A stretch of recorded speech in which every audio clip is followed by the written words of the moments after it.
Hello, good people of the earth. What's the story? How are we? Um, so, we're going to be talking today about the possibility uh, that someone is trying to take over the world. What? Is that a conspiracy theory? Well, isn't that like the essence of like a lot of stories, like movies and stuff? Bad guys want to take over the world. Hitler wanted to take over the world. Hitler's a conspiracy theory. Stalin, Genghis Khan. Did Are they real? Did they happen? Is that a potential that human psychology can experience? Um, and chimps like to climb hierarchies and be the big alpha. So toxic masculinity. Well, that only exists inside the USA. It doesn't exist globally. Well, I don't know. Doesn't it seem like logically, uh, that will to dominate would be expressing itself um, in the will to take over the planet in someone? Oh my God, this light's very bright, but maybe that's just Jesus encouraging me or celestial allies who would know.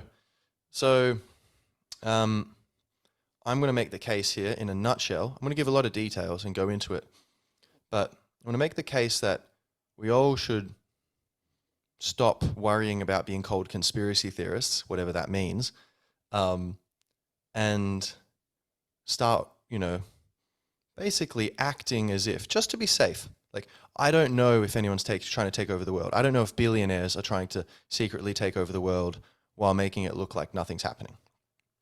But I think that's probably happening. So, and I think that I'm going to give it a lot of reasons for why I think that makes sense. And why I would risk looking stupid by talking about this, publicly. So, but honestly, I think that I don't know. I definitely don't know. I'm not certain. It's possible that it looks like that, but there's actually other explanations. Like it appears the WEF or and WHO and US deep state are all in cahoots, etc. But actually they're not, fully connected and they've got their power, but they're just trying to get their own benefits and stuff. But there's no real global coordination. That it just looks like that. That's possible, I think, but I think it's unlikely. I think probably there's this plan which is underway where people are trying to take the greatest prize of history, being like, we are the people who finally took over the world. And then of course you can enjoy all the fruits and the rewards of that. Um, you know. So, and I'm going to make the case that uh, basically we don't know if that's the case, but we should act as if it is happening, just to be safe. We should assume people are trying to take over the world, and we should therefore, marshal our energies and respond as if that's happening. So that's going to require you, me, and everyone. If you don't want to be put in a camp, you don't want to be taken away from your family for being a dissident, to wake up, stop being afraid of being put on some list. If there are people making lists, then you're already on a list probably if you're thinking of that.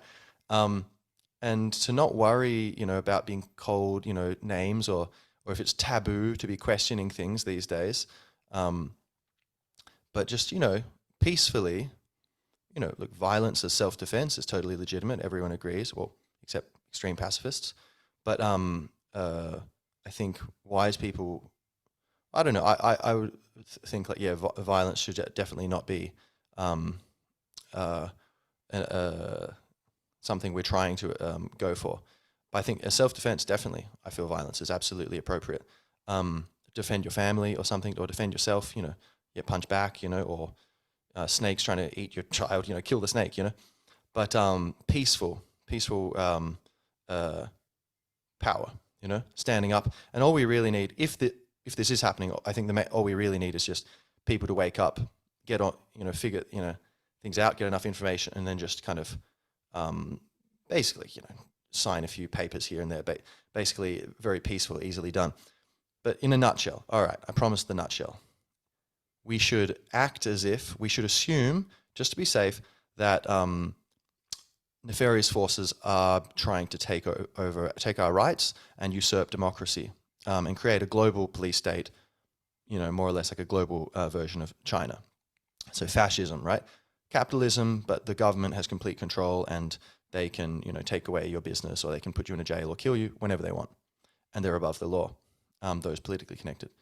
We should assume that there is this global coup, as Majid Nawaz, great journalist, would call it, the global palace coup. We should assume that this is real, not because we have enough information to know that it's definitely real, but just because we have enough information to know that it's plausible. So just to be safe and to make sure it's not actually, we don't get put in, in a very bad situation because we're afraid of being called a conspiracy theorist, we should act as if it's happening and marshal our forces and reassert our sovereignty and spread awareness around the corruption and the in government that everyone could agree on. So whether it goes to the level of like, there's an attempt to take over the planet, it kind of doesn't matter. Let's assume that that is happening. Then everyone will start, get out of our, just get out of our chairs and actually start doing something. And then worst case scenario, a bunch of people think that we're conspiracy theorists and nuts. But with our energy, which we have, let's say it actually there is no coup going on, right? Then okay, worst case scenario, there is no nefarious takeover of power going on, but we have a minority of the population have marshaled their forces and confronted power and corruption in order to improve democracy. There's actually no nefarious plan going on, but yep, we did. So democracy was already, it was actually okay. But yeah, we cleaned it up. Definitely would have some benefit, right? But on the downside, we'd all be called nuts for even entertaining the possibility that, there was some global power grab going on. On the other hand, what if this actually is happening? And we go, I don't want to look crazy, even though it kind of feels like, there's this power grab going on. I don't really have enough information to be certain. I don't want to be called a conspiracy theorist. All right, I guess I'll just do nothing.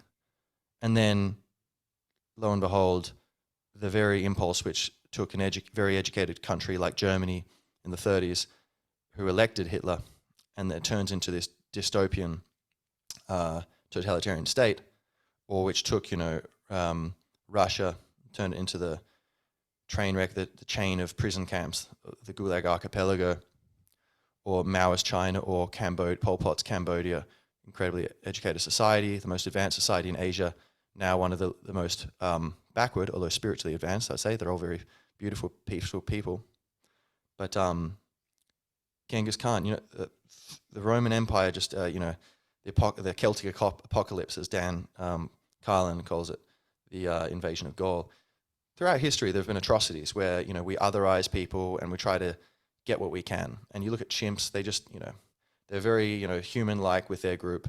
But then when there's another troop who they come across, they just tear them to shreds. Like, they have no empathy for them.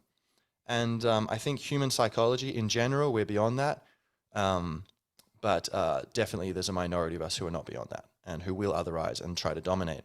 And I think everyone agrees on that, So in a nutshell, on the one hand, let's assume in one parallel universe, nothing was actually going on. It just looks like there was this global power grab, and the COVID thing was all coordinated, and the war on terror, and everything seems to be leading up this, gradual thing of Agenda 2030, Bilderberg Group, WEF, World Health Organization trying to get powers to declare emergencies, 15-minute cities, climate change thing being exaggerated and warped, for political gain, seemingly politicized science. All these climate scientists saying like, "Hey, I had to try to sue them or force them to remove my name from their their publications because they were mispublishing the things that I had said and misrepresenting the science." And there's all this stuff which is like, okay, no smoke without fire.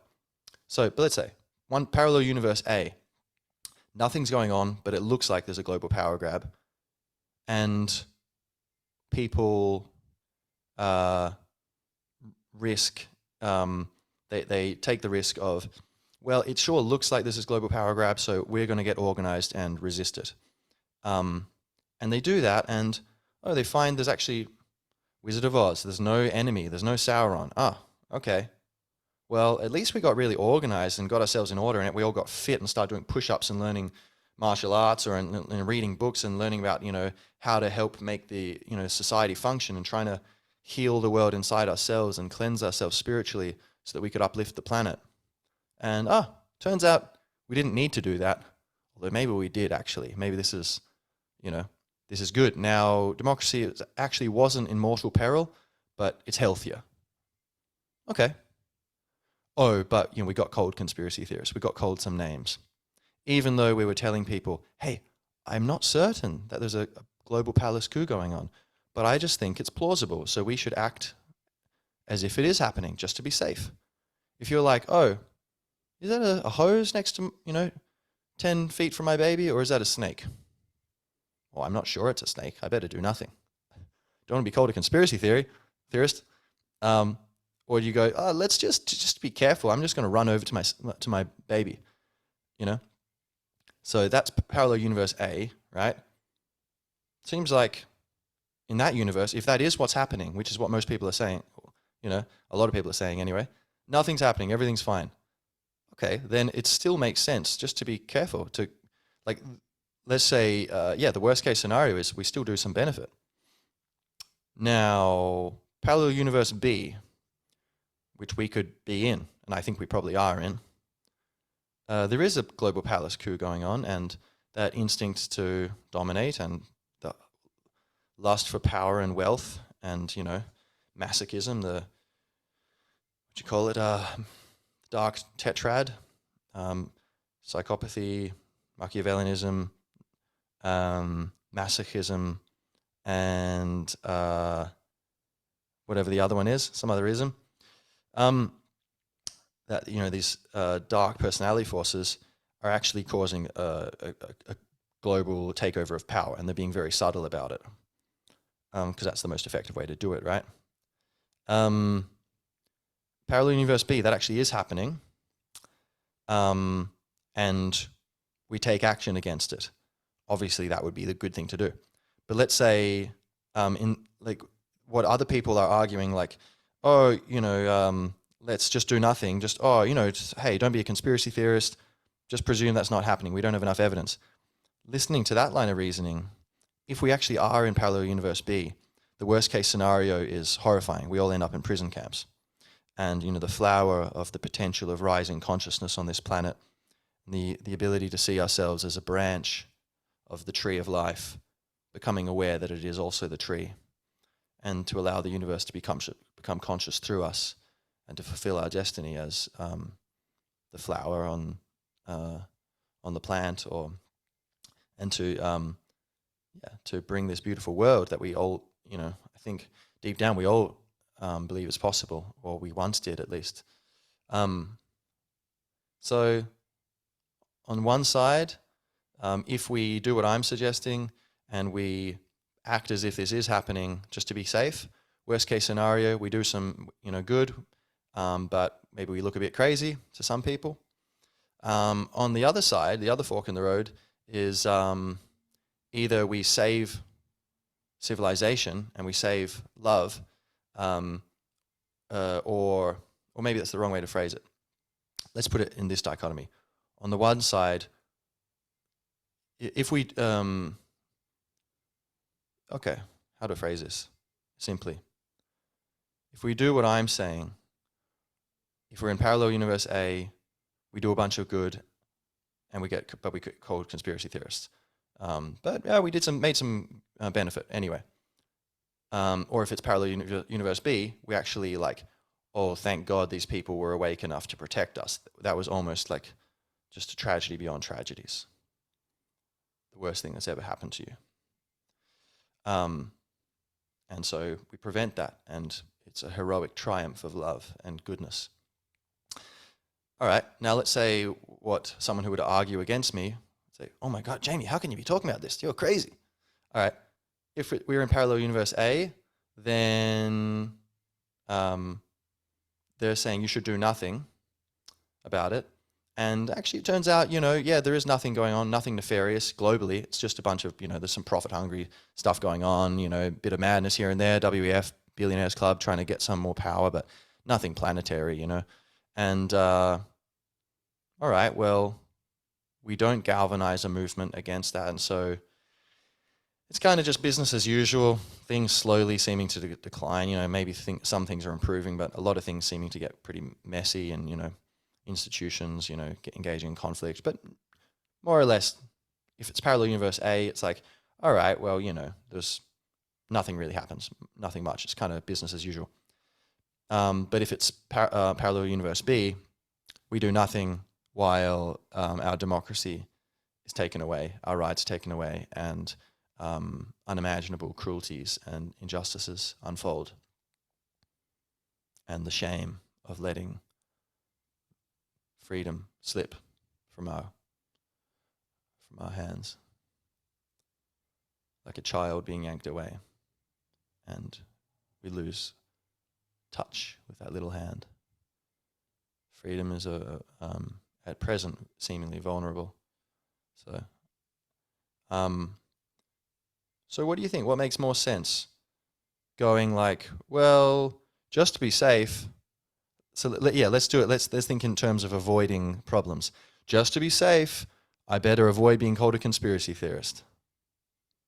But if I'm wrong, I get put in a prison camp. Or just to be safe, I'm going to stand up against and assume the presence of a rising invisible dictatorship, not so invisible these days. And say, I'm not sure that it's here, but it definitely seems to be here. And I'm going to rise against it and be willing to sacrifice everything for love and to protect the people from it, and fight for a heroic, beautiful future. And if I'm wrong, then I just improved things a little bit because my energy, may honed up our institutions a little bit, but it turned out that enemy was actually just not there. So it seems to me, by doing nothing about it, or by going on the side of like thinking that this is all, that's totally unreasonable, just that it doesn't add up. Like what we gain from that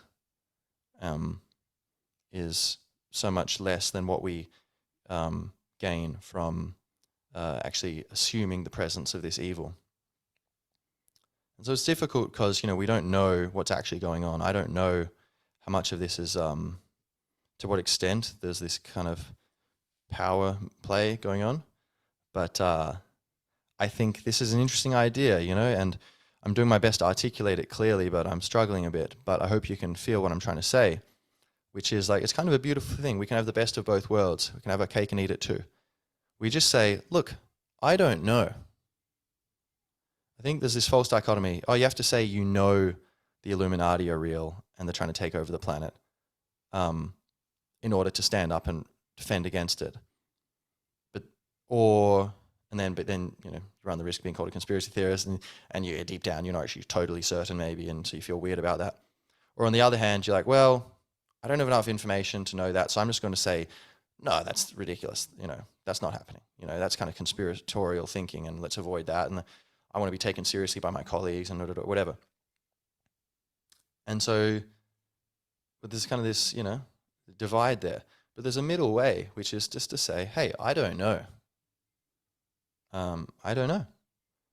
But I do know that the Illuminati, or like the New World Order, or the Billionaires Club, or whatever they call themselves, or, just whatever, these powerful institutions, powerful families, powerful individuals, powerful in the material sense, but say and perhaps spiritually powerful to some extent, but seemingly blinded to higher consciousness.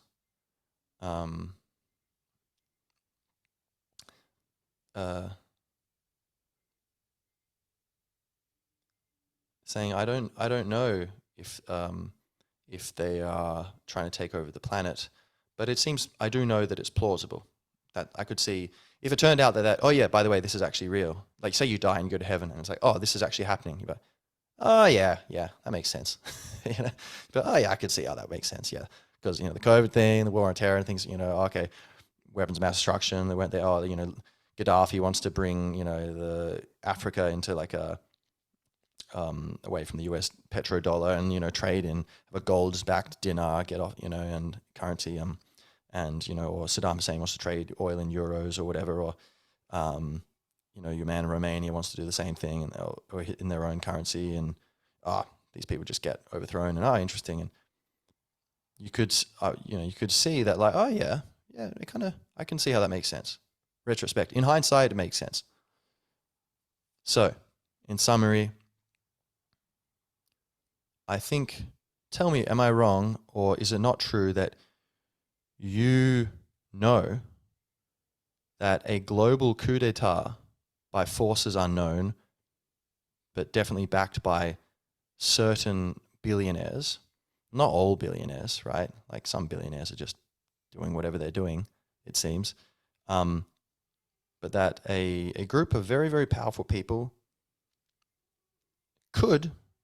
it's plausible that a group of billionaires and their various circles of underlings have infiltrated organizations around the world to take control of the planet.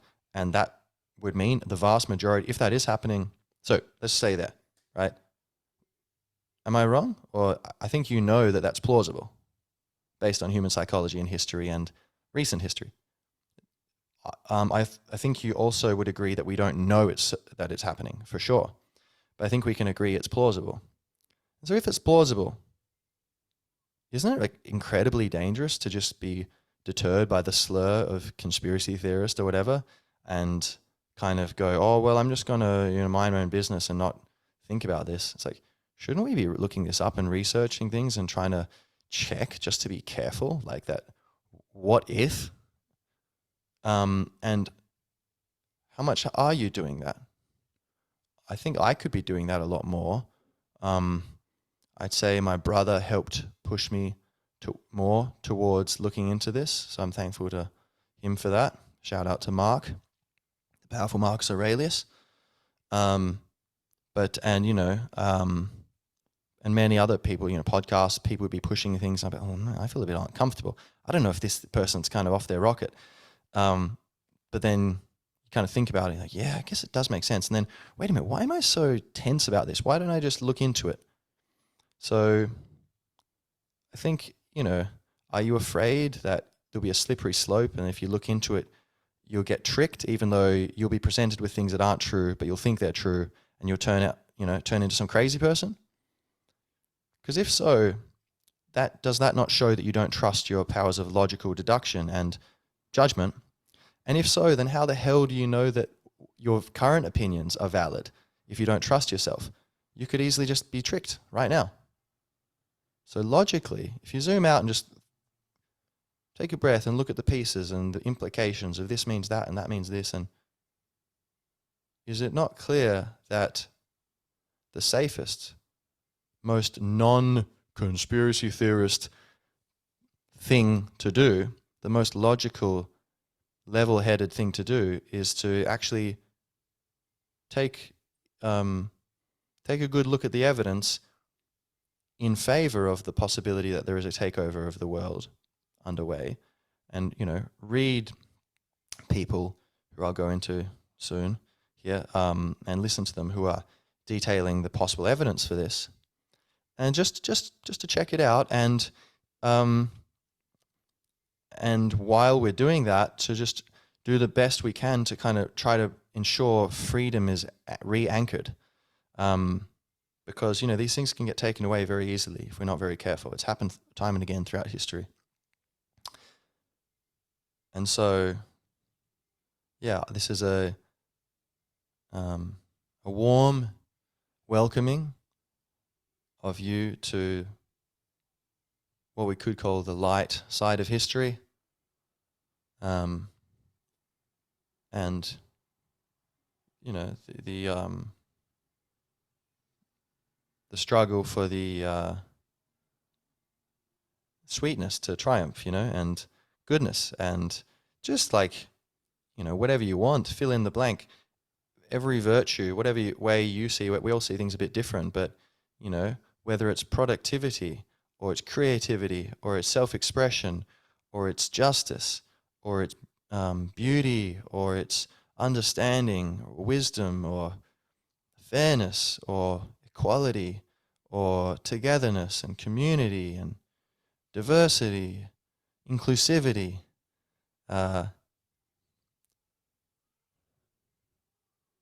discovery, transcendence, homecoming, adventure, whatever, every virtue you could think of, I would argue, is maximized by a system of decentralized political power. And it sure looks like we're going the other way. So, yeah. And, no action is too small to be on board. The good ship love, and to kind of move things in a good direction. And again, we don't know that there's a global takeover of power going on, but it doesn't matter. Like, it's plausible. We don't know it's certain, but we know it's plausible. We know it's possible. It's not crazy to think that it's possible. You could argue that it's crazy to say I would say maybe some people are just trusting their intuition, or they're trusting information that they've come across, and maybe they do know it's happening. I would say, based on my connection with my gut and my instincts, and what I understand, I would say I think it's probably happening. But that's as much as I can honestly say, because I've been wrong about things many times before, and so to maintain integrity with myself, I have to say I'm actually not sure, but I definitely would be lying if I said I think 50-50 or less. No, I think this is probably happening, unfortunately. I mean, look, I would love this not to be happening, Like, I've got a lot of other things I'd rather be doing than talking about this, or having to deal with the possibility of, like, tyrants who generally don't like people speaking about them, And yeah, I think, or even just social ostracization, and people thinking, I'm sure there'd be certain people in my extended family who, if they hear me saying this, they'll be like, well, Jamie, he's gone off the rails, And it's like, okay, fine, like, that's your opinion, man. And yeah, I think all of us, we that's the problem. We don't want to believe this is true. Like, we would much rather, it would be much easier if this wasn't true and we could all focus on our plans, But the thing is, if this is true, then your plans are just, they're not going to work out anyway, are they? So, and I think it's a really beautiful feeling by overcoming the fear of talking out and saying, hey, I think this is probably happening. Or even, I think there's a 30% chance this is happening, if that's where you stand. 30% chance of a snake slithering towards your baby is very high. And I would say it's about equally serious, if that is the case, that people are trying to take away your freedoms. Because then how much safety does your baby have, even a literal baby, if you're not living in a democracy? So yes, again, grounding into a concision.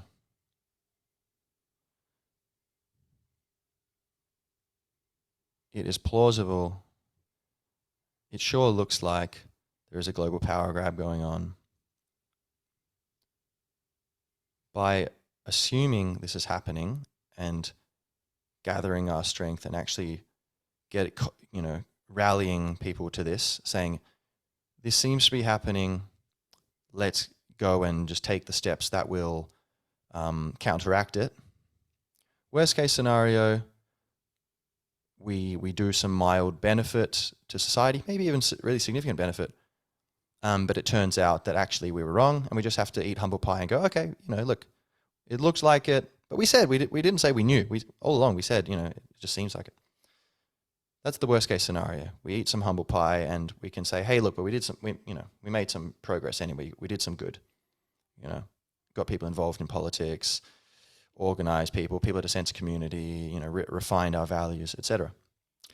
And best case scenario, we freaking turned the tables on a bunch of psychopaths who thought they were going to get away with this and find out that, oh, wow, the human race is actually a little bit more than we expected. And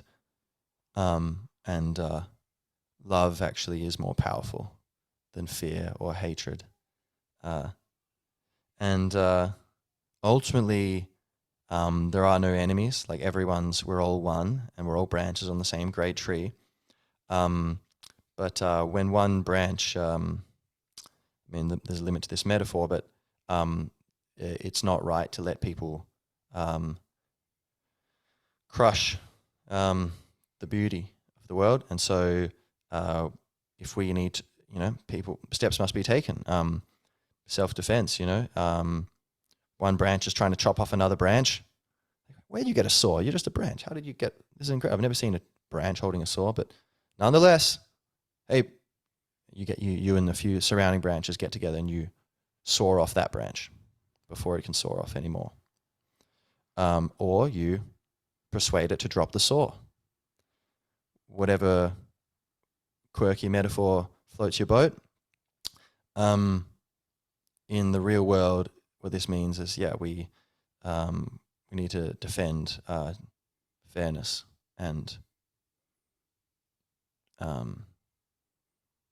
peace and justice and the light. But in the end, if it does turn out that there is this attempted takeover of power, then if the free people of the earth rally and overcome it, then that will also be good for those people who are dwelling in darkness, because ultimately their souls are the light. And that's another story that gets into spirituality, but you could look at episode 7 if you're interested, Awakening, or read an Eckhart Tolle book, or watch a video with him or something. There's many teachers, but for me, I think he's particularly clear about what the nature of this shift in consciousness is, which humans are experiencing at this time. Where basically it's like, you're dreaming at night and then you're awakened in the day, but there's another level above that. And there's probably several levels, who knows, but there's at least one level above it, which is basically you're able to watch your mind and you kind of realize you're like this witness. It's like a silent seer rather than a thinker. You're the listener, not the talker. And the talker becomes your kind of sidekick. But the listener is Batman. The talker is Robin, but the talker wants to be Batman.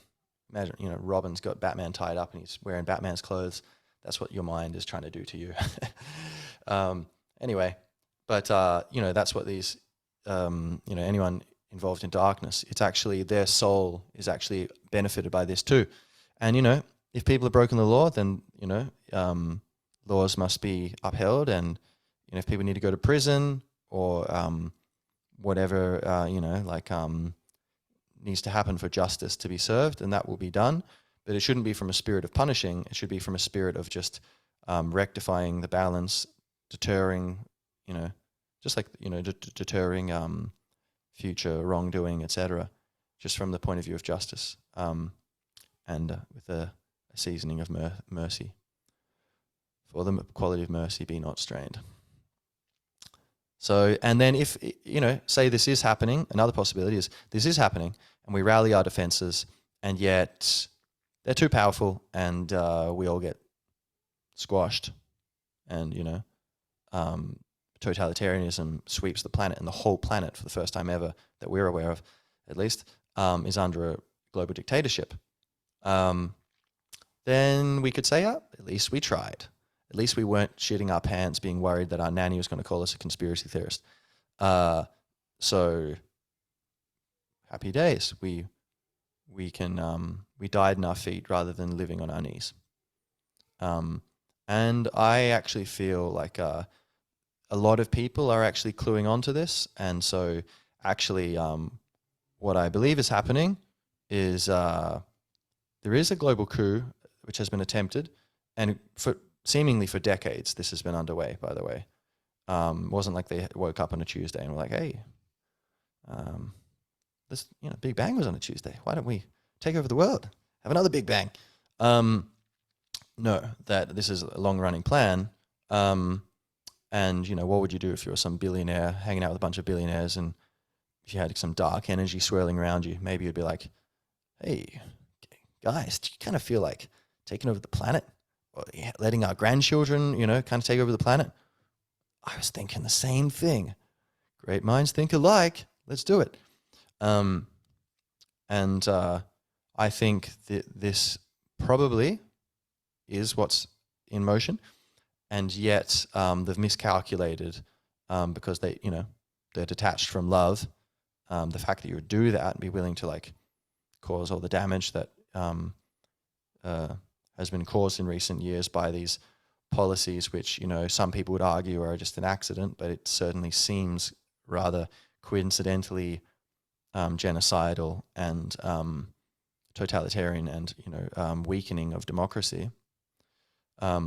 Especially the COVID stuff, the lockdowns and all that, and the ramping up of surveillance, preventing people from leaving their homes, preventing them from attending funerals or weddings or seeing each other, while government ministers are able to break the rules and have affairs in their office, like the guy in England or whatever, and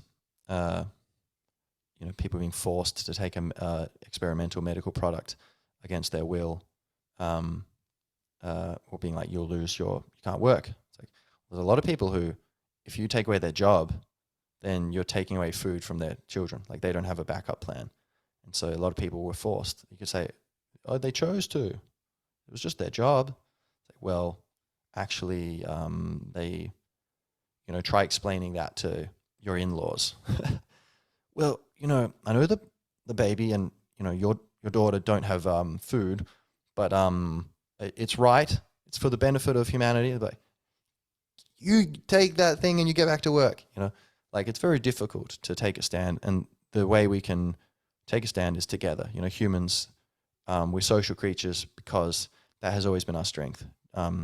Working in groups, communicating, and solving problems together. We're not the fastest or the strongest creatures, but we are able to coordinate better than anyone, and therefore adapt better than anyone. So, yeah, I think basically this is underway, and the freedom, the movement of freedom and the light is winning, and is actually waking up at a pretty ferocious pace. And I expect the people in power are probably pretty worried about that. And so I'm not scared. I think actually, well, whatever happens, happens. But I think actually it's a very exciting time, because I think freedom is going to regain the controls of our societies, and it's going to be revealed. There's going to be some inquiries, and we're going to see how very deep the rot went. And there's going to be a kind of reset, not the great reset where you eat bugs and you own nothing and you're allegedly happy, which they then said, oh, we never said that. Well, actually, you're on record. There's millions of people who saw you say this. World Economic Forum, Klaus Schwab in your leather jumpsuit. It's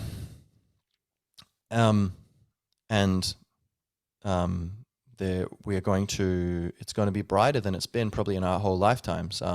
Even like the 90s, this time of peace around the world, in not everywhere, but in many places.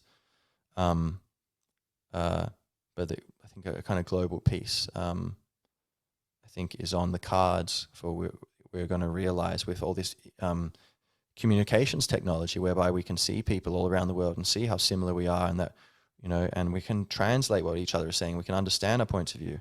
But to understand that we've all been conned in such a similar way, then I think a new era is beckoning. And then that is going to facilitate over time in the new structure of, decentralized political power. Like basically, hey, you can, more or less, you do, if you're not hurting others, you can do what you want, enjoy. I think the economic benefits, the cultural benefits, spiritual benefits of this are incredible. And I think that is where we're headed.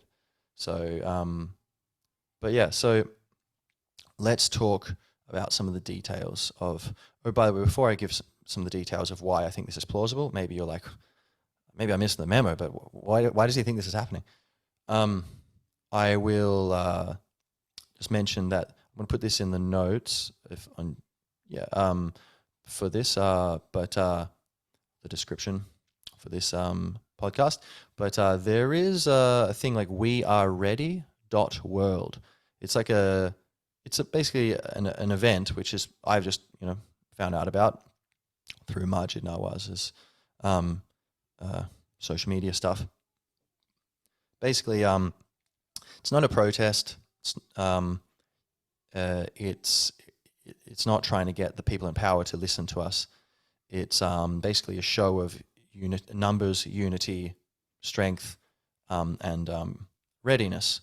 And basically the Bilderberg group, which you could look up, which is you never hear mentioned in the mainstream media, who happen to be owned by enormous corporations, all these different media outlets, almost all of them, the major ones, owned by a much smaller number of companies who own all these different ones. And it's like, you own these 4 different media outlets. Interesting. It makes it look like there's a lot more diversity of opinion here, but, or they all agree. It must be true. Wait a minute. It's all one person talking, it's all one editorial policy. You won't hear it mentioned in the media, but, owned by these huge corporations who also attend these meetings. But the Bilderberg group is meeting in Lisbon, I think on May 20th, the 20th of this month. And so this organization set up, I don't know who set it up, but a bunch of people basically who are aware, of like that this is going on. There's a move to have a one world government, and not a democratic one, a fascist one, capitalism controlled by bureaucrats, who, one law for the majority, another law for them, technocratic surveillance state, and seemingly a kleptocracy where they just rob the people blind. Then it's not a benevolent dictatorship they have in mind, it seems. Anyway, they're meeting on the 20th, and so this event is also happening all around the world on the 20th. So if you go to that site, weareready.world, you will see a map, and has descriptions of like an event close to you. Basically, it's happening all over the world in many different cities. The main one is in Lisbon, where the Bilderberg thing's meeting. But all over the place. So I'm here in Dublin. There's going to be one here in Dublin. Tons of them in England.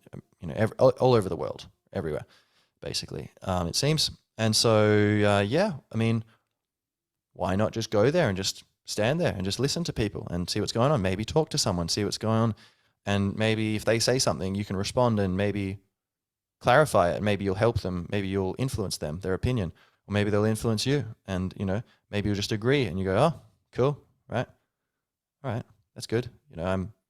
It's reassuring that maybe I'm on the right track, or maybe it's just reassuring to know other people are on the right track. Maybe you disagree, and that could be good for you. Am I wrong? Are they wrong? Invite more awareness. Only good can come from it, right? And if you're worried about being seen, what if I'm on a photo, one of these things, and then it's labeled, slurred, like, far right conspiracy theorist gathering, and anyone who's going to believe that, do you really value their opinion?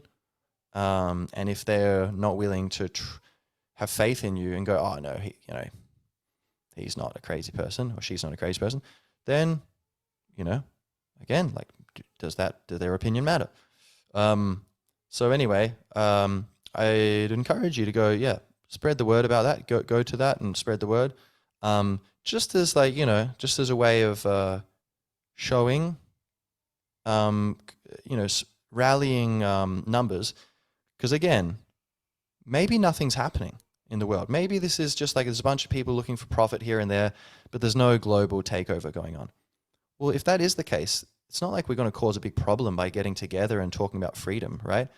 It's like just, everyone abides by the law, but, no one's hurting anyone, but we're just trying to create a better world.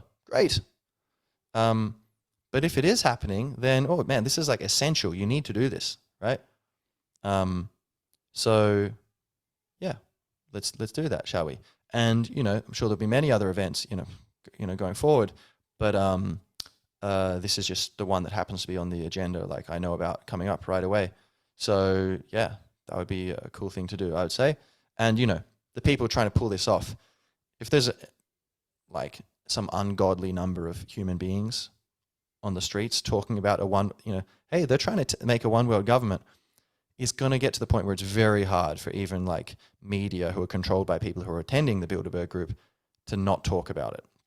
And because it's going to get to the point where if they don't talk about it, your conservative auntie who believes everything in newspapers is going to be like, I know 3 people, someone from work, then someone from my family, and someone from the bridge club, who they all know someone who went to this huge protest. They say there's like millions of people all around the world. I've heard of it. But it's not in the newspaper. What's that about? That's weird. It must be on TV. Oh, it's not on TV. That's weird. There's certain contradictions and internal inconsistencies which are just too much pressure for a narrative to maintain. And so after a few of those, like the thing that happened in Europe during the lockdown stuff, where there's this 1 million people marching in Berlin from all over the political spectrum, all walks of life, all over Europe went there. I was watching live from Dublin, and it was amazing, a beautiful feeling of, people coming together and going, yes, this isn't right. Something's wrong here. Something's fishy, and talking about, the lies and the, misinformation that had been put out there about, what had been going on and how, lockdowns were going to hurt far more people than they would help. And that, this virus was, roughly, not exactly, but roughly as dangerous as the flu, and like a normal flu.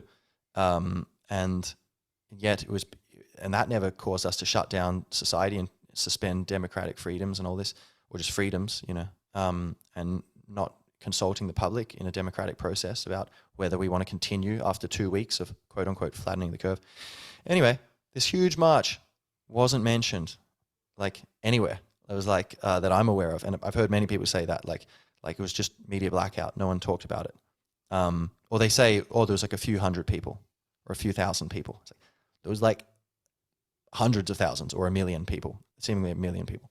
So that's very interesting, narrative control, and so that kind of shows you, that's very telling, and so this is a way of spreading awareness.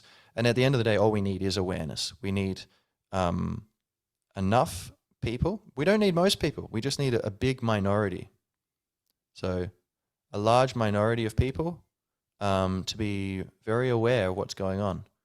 If we can have 20% of the population very aware of what's going on, I think it'll be impossible for this house of cards to be maintained.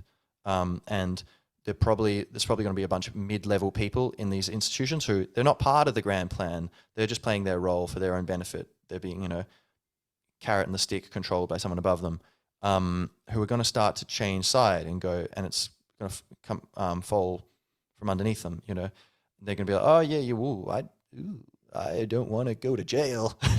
I thought not going to jail was most best served by going on this side, and I'd also get a speedboat. But now I think it's actually the other way.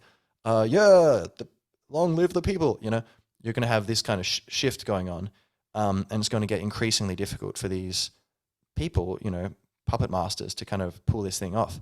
And they can concoct some emergency and shut down the internet and stuff. But I'd say it's going to be a very tricky thing to pull off. And so I would say kind of Gandhi-style movement, Martin Luther King-style movement of peaceful resistance, civil disobedience, um, marches, awareness, raising of awareness through, gatherings. And then when there is, these intense egoic structures which are trying to dominate the world and these systems of control, when they inevitably try to clamp down on that, it's just going to make them even worse. And it's just like going to be, undermining itself. A business that just keeps borrowing more and more money to pay off its credit cards, and then it's actually accelerating the speed of its own demise, even if it's buying a bit of time. The rate of, at which it's getting into debt is just skyrockets to the point where it just collapses, and I think that's basically the fate of these people who have dared to try to live and to live without love and without virtue, and have basically committed crimes against humanity, seemingly. So again, is this actually happening? In case you're getting nervous by this intense conversation, I don't know. What do you think? I think probably it's probably not a coincidence that, we're wrong about almost everything about COVID, but at least we increased the trend towards totalitarianism. I mean, don't worry about the trend towards totalitarianism. Everything's fine. And, all the censorship. So all right. So I would say that is the thing. Get involved. And, it's also not just fear and stuff, but just laziness and just being like comfortable. We've been, I think, whether that is intentional or accidental, I suspect it's both. That this culture of kind of lethargy and just hanging out on the couch and watching Netflix and whatever, eating ice cream and, not, just being entertained by dumb nonsense or whatever, or, caught up in divisions, divide and conquer, like, Republicans versus Democrat, or, trans rights versus, like traditional, the preserve the family and, try to make people value, traditional norms and, not throw out the baby with the bathwater, or libertarians versus socialists, or environmentalists versus, business people, or around global warming and Ukraine and, vaccines and immigration or whatever. There's so many topics where it seems like we're being divided, and then people can just spend their time just spewing hate into Twitter or whatever, and just trying to feel that they're right, or just watching other people talk about things that they agree with, but it's kind of built upon this sense of a division, and that our side needs to be right. And I'm aware that what I'm doing here could be interpreted as divisive, but and like anti-authority kind of thing. And I love authority, but I do not love false authority. And I'm not an authority on authority. I can't tell what is legitimate authority definitively, but I have my opinion. And I believe the authority which we have been taught to respect, and which I believe rightfully so, one of the things we've been rightfully taught in our Western civilization, is the authority of freedom.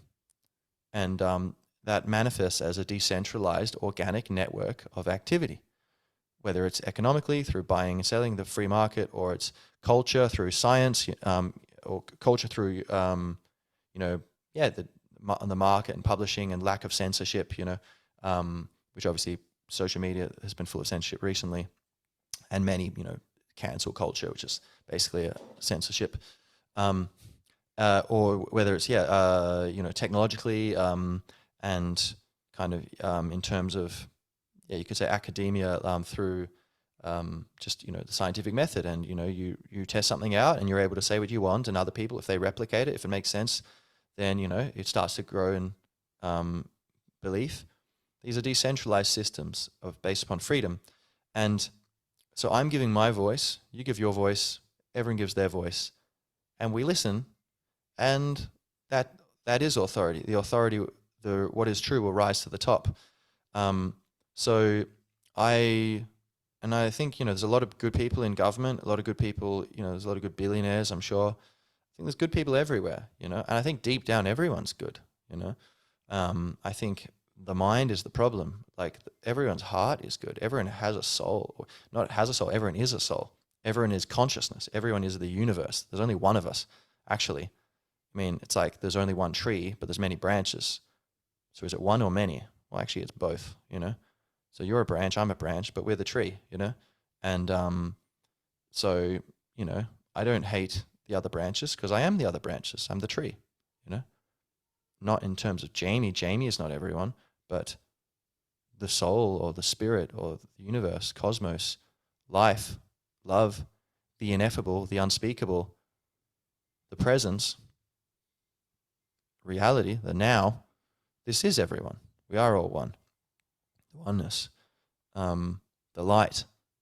And so, I'm not being divisive, and I definitely respect authority when it's, and I would love if society was actually, and I look forward to this when society in general, the mold of corruption is kind of what could we say, cleansed, and there's always going to be some, I would think, at least for now, maybe always, there's going to be some corruption. There's always going to be some imperfections. That's part of growth and dynamic change, and that's a beautiful thing. It creates stories, makes things interesting.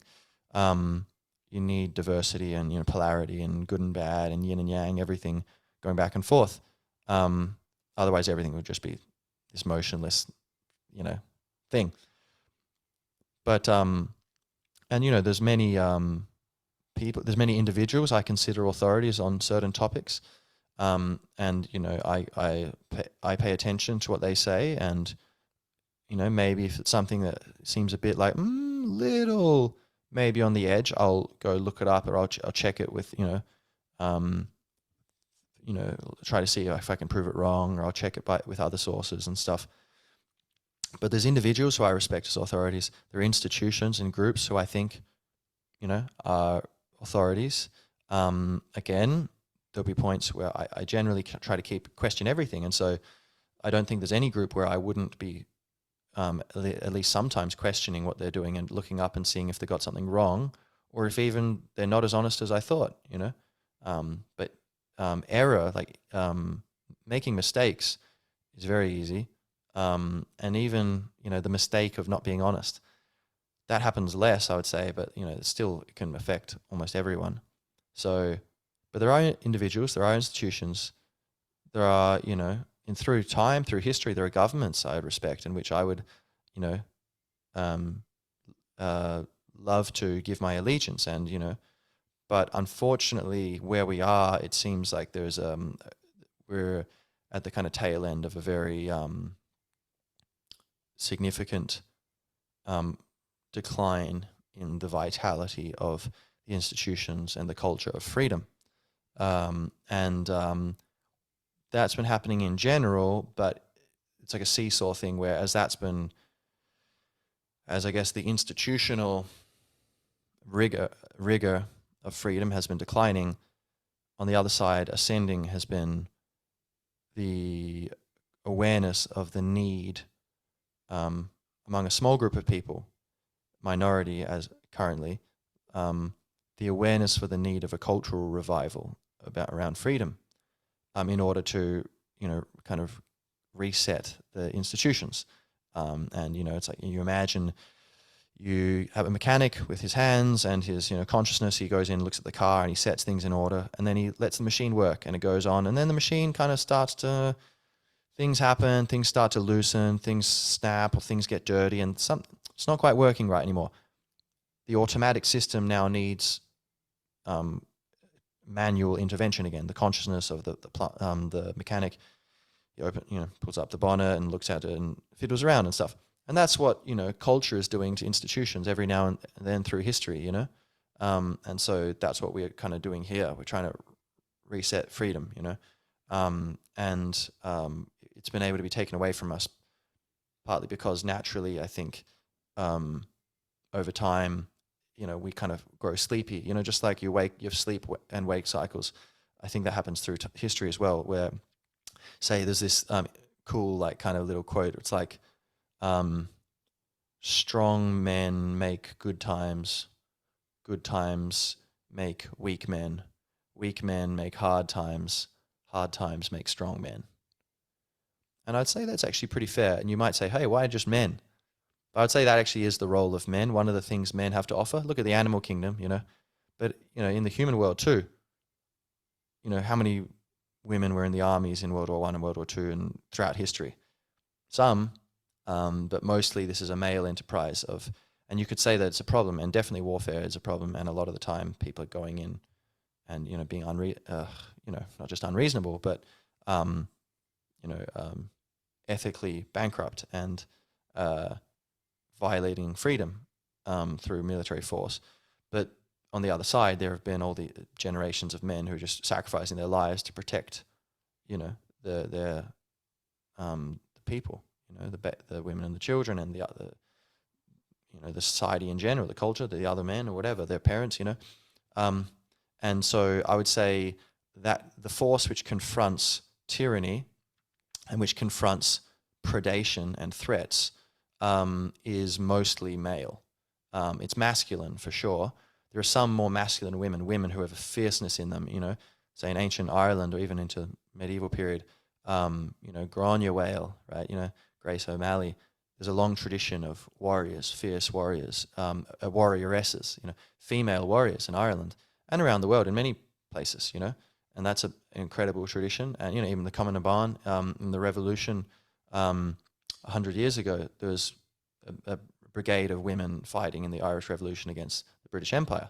So that's a beautiful thing, and so it's not just a male thing, but in general, I do think, and so anyone listening, like you have a role to play in this, but I think men mostly are the ones who will be called to this and are being called and have been called throughout time. And that's a beautiful thing where we can kind of redeem, the toxic masculinity is like, well, there's toxic femininity too, let's be fair. But like the Oedipal mother or whatever, being too loving and then your child doesn't grow properly because you're smothering them, not allowing them to take risks. That's just one example. But there is toxic masculinity where it's too aggressive, people are just, would you just soften up? And why can you not just put yourself in the passive mode just for a second? Like you have to be so, top of the world and dominating and telling people what to do and selfish. That's definitely a real thing and a problem. But that's there because it serves a useful purpose every now and then of like psychopaths try to take over things, and the good men who are able to channel aggression need to go and sacrifice themselves, like risk death or risk whatever it is, humiliation or whatever, risk some sort of death and or some kind of damage to do what's right, So that's why that quote, I think is a very good quote, very powerful. But again, yeah, it's men and women, every religion, every nation, I think everyone's involved in this. It does seem like there is a movement to take over the whole planet by these very powerful people. And we don't know that it's happening for sure, but I would say we know that it's plausible. And if you really just kind of pay attention to that and think about what that involves, and look up some alternative news sites talking about bad things happening in different countries, bad things happening in, this country, that country. Think about that on a planetary scale. Like the kind of people willing and able to do those kinds of things. What if they're doing that on a planetary scale? That's pretty terrifying.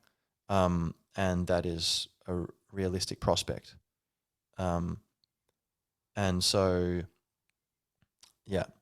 So, yeah. All right. So let's see. What is leading me to say that this is actually a plausible thing? Okay. So let's maybe start with, well, we could say where to start here.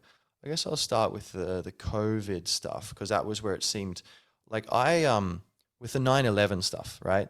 Like I had already thought like, oh, there's certain things about that. Like I don't know what happened there, but like certain things are really weird about that. Like I watched this documentary called Zeitgeist when I was like 20 or something, and I don't know. There's a bunch of things in there which I'm not sure if they're true, but there's several things where like, oh, that actually is true, and I know.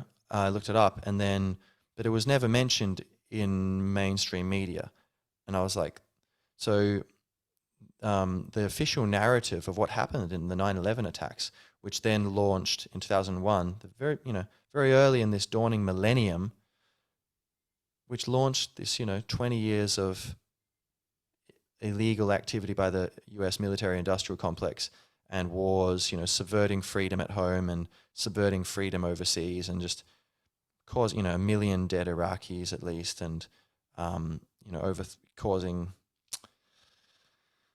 2 million or so, refugees fleeing into Europe, overthrowing a bunch of countries collapsing over the course of this, and just a lot of really terrible things happening.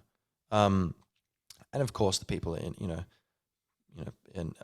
who died during the terror attacks in New York, and yet far greater number of people died in the wars, which are allegedly the antidote to that attack. But one thing would be Tower 7, for example. There's a third tower that collapsed that day, and it was never talked about in the mainstream media and in the official report by the government into that. And that was like, my ears went up. Like, how is that possible? The government did a report and they didn't mention one of the 3 buildings that collapsed. And it just so happens, I think, was it Naval Intelligence or something? There's some office there, which had a bunch of, there's some sort of thing where there's an office there which had records and something which would be potentially beneficial for it to be, removed. And it, collapsed, seemingly without being affected by the others.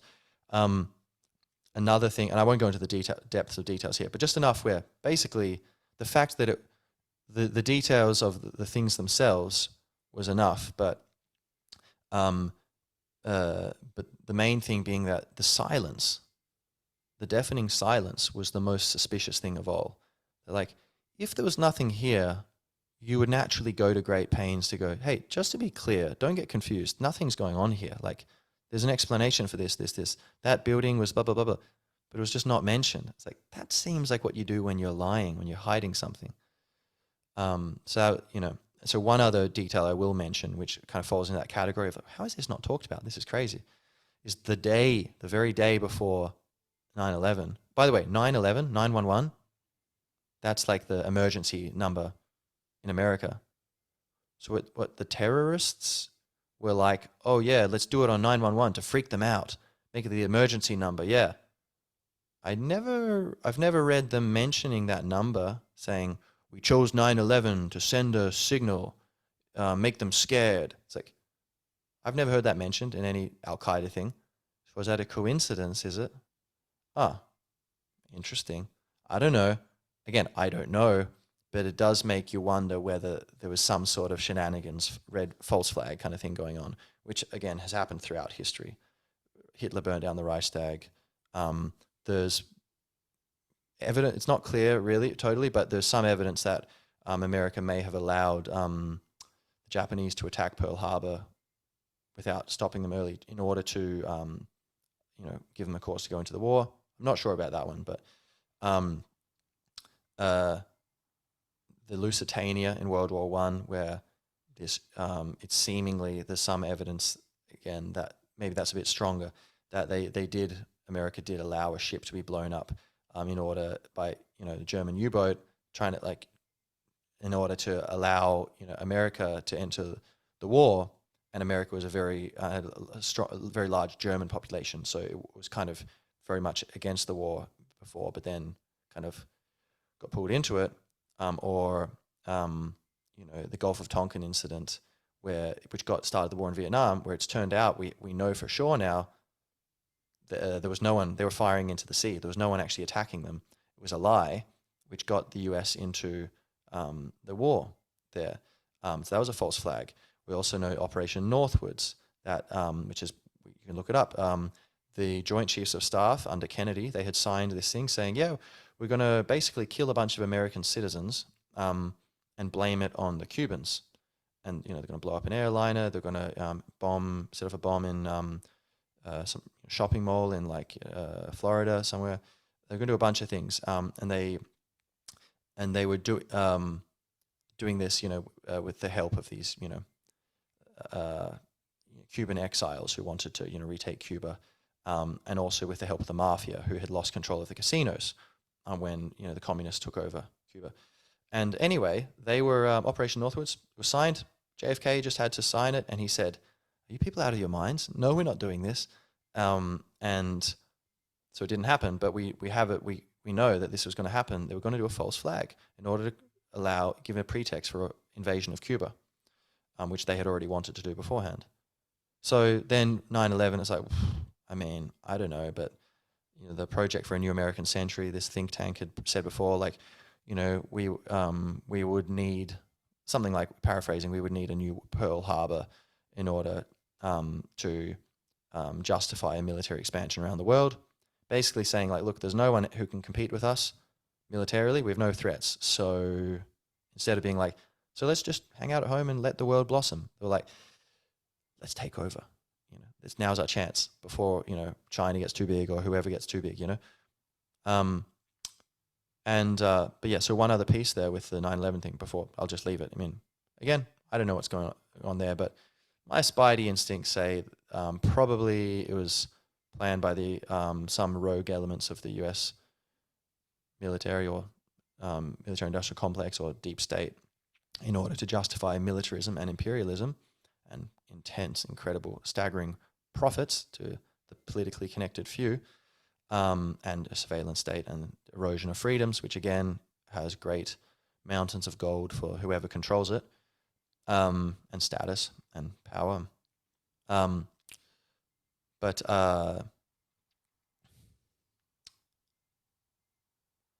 Yes, so either was planned, I think, by rogue elements of the U.S.,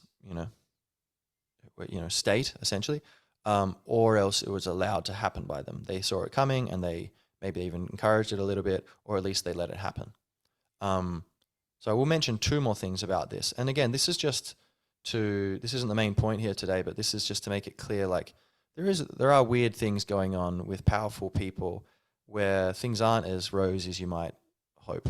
And so the idea that some powerful people might be getting together to try to take away freedoms around the world and create a new kind of world where it's world used to be run by monarchies, then there was nation states. It's just going to stay that way forever. China was kind of more a capitalist, kind of country, and then taken over by communists, and then it turns into fascism, where it is now, different countries evolving. You might think, oh, really? Could it really be evolving into a totalitarian global dictatorship, like a one world government under, non-democratic control? Well, here's some reason to think that certain people might be willing to kind of move things in that direction. So two final things about 9/11 there. One is that the day before 9/11 happened, Donald Rumsfeld talked to the press and was like, there is, I think it was $17 trillion missing from the Pentagon budget. We don't know where it went. There's all this money just disappeared. We don't know.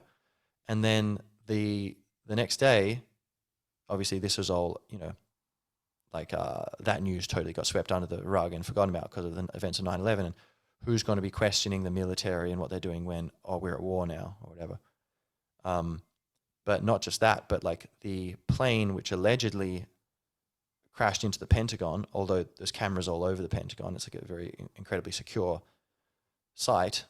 There's no image of the plane crashing, and it's meant to have performed some crazy turn, which is incredibly difficult. And why wouldn't they just crash straight into it? They turned away, did some turn all around it. And so it kind of looks more like maybe someone planted a bomb and pretended it was a plane, and the wreckage, there's barely any wreckage. There's a few pieces. It's okay, interesting, of the plane, I mean. But the bit that got attacked happened to be the accounting office where all those files were stored. Wow, what a coincidence. Do I know what's happening? No. Do I know when something doesn't seem to fit the normal pattern? Yes. One other thing is that during 9/11, there would have been Air Force jets, which could have been quickly scrambled to go shoot down the plane before it got near, Manhattan. Like, this plane's not responding, and it's, 5 minutes from those buildings, or it's 10 minutes from those buildings. We need to shoot it down and make it crash into the water. Like, it's not responding, or we need to go next to it and see what's going, if we can see into the, the cockpit or whatever it is. Those jets weren't scrambled to protect New York, which you would think would be like one of the most protected parts of America, right? And there's all these people sitting around, this huge military. You think they're not hoping, like, oh, one day I'll be useful. I'll be able to be Top Gun and defending America. Those people would have been really keen, to be doing something useful rather than just training, right? And yeah, they're there. They're on call, to be deployed. But that day, they happened to be, what's it called? The name of it, NORAD? No, I'm not sure. Anyway, they the jets, they were being deployed in a military exercise, that very day. I think the exercise was even a plane hijacking. I think it was that specific, but definitely some sort of war games exercise. But I believe it was actually that specific, like a hijacked plane. And so when they were told about it, there's a recording you can hear on YouTube, I guess, if it's still there, but I've heard it, where they're saying, like, there's a plane's been hijacked, right? And they're like, wait, is this a drill? This is the drill? Like, wait, did I hear it, or am I inventing a memory here? I think I heard it. Full disclosure, I'm not totally sure if I heard it or if that's my memory. It was like a long time ago anyway. But it definitely exists though. But and they were not sure if it was a drill or not, and so then that also further confusing. It's like there was a drill the very day that I think, was it Cheney had something to do with that. Anyway, so there's a bunch of weird things going on, and then also again, the London terror attacks, like, a bit later, like there's at that very day there was an exercise in if there was a terrorist attack. There happened to be a terrorist attack that very day, and it's like, that's weird. And you might say, oh, how could you, there's a terrible event, so you're saying this could be like government coordinated. It's very heavy. And I don't know, and all the victims of these things, obviously that's a very serious thing. And a very terrible thing. But, you have to be realistic and say, this is relevant because it definitely seems like, bad people are trying to do some bad things around the world, and we need to mount a response. And if we're wrong, it looks like there's all these weird things about 9/11, weird things about the London bombings, weird things about COVID, weird things about this and that. We mounted a response, to try to improve the integrity of freedom and, institutions in society. What's bad about that, So long as we maintain empathy and we don't trivialize these things, and we, we do our utmost not to get carried away with anything, and to try to keep our feet on the ground, and just say, look, it's possible there's some other explanation. It's possible there's who knows, it could be some nefarious aliens or something, which, the US military or something is fighting, and they don't want to freak us all out. And so they're trying to, monopolize control of the political power around the world in order to protect us from that. Maybe it's like misguided, but they're actually trying to do it for a good reason or something. I don't know. There's countless scenarios which are possible, but the thing is, that's not fair, and that seems unlikely. More likely than not, it's just people being people, and might is right, and people trying to take control. And we all know people who, in their small ways, they try to exceed their power, their authority. Someone in the staff room who tries to tell people what to do, even though they don't have the right to do that, or someone's on their level, but they don't really respect their opinion properly, and they just kind of talk over them or ignore them, or they don't send something what they were meant to do. They're being lazy, and we know there's countless examples apart from all the atrocities of history. There's so many examples of just human psychology, people kind of being shit, and that definitely seems to be happening on a planetary scale, and it's very dangerous. And so it's important to talk about these things, even if it's kind of sensitive. So, and I'd rather not, be talking about all this heavy stuff. I'd rather just, focus on something more, I don't know, uplifting, But I think this is the road. You have to go into the darkness to get to the light. We have to talk about this stuff. So there's that kind of stuff. Then let's go, COVID. All right, it was like 2 weeks to flatten the curve, and then 1 month, 2 months, 3 months, just one more month, and another, or in a year, and two. And it just kept going, and there's no mention of like, we know we said this would only be 2 weeks. And then we know we said it would only be a month. However, we do need more time. It was just never talked about. It was like domestic abuse or something where it's all swept under the rug, or a pathological liar in a circle of friends who just never tries to just never mention what happened before. Just keep it didn't happen, and so that was one thing. Then there's all these things that didn't make sense, like very early it was found out like, vitamin D is really important for basically improving outcomes for this people engaging with this virus, and yet it was not talked about at all. And it was the very opposite advice was given: stay indoors. It's like, but if you go outdoors, you get vitamin D. Surfers were fined. Skate parks were filled in with like gravel or sand, so people couldn't skate.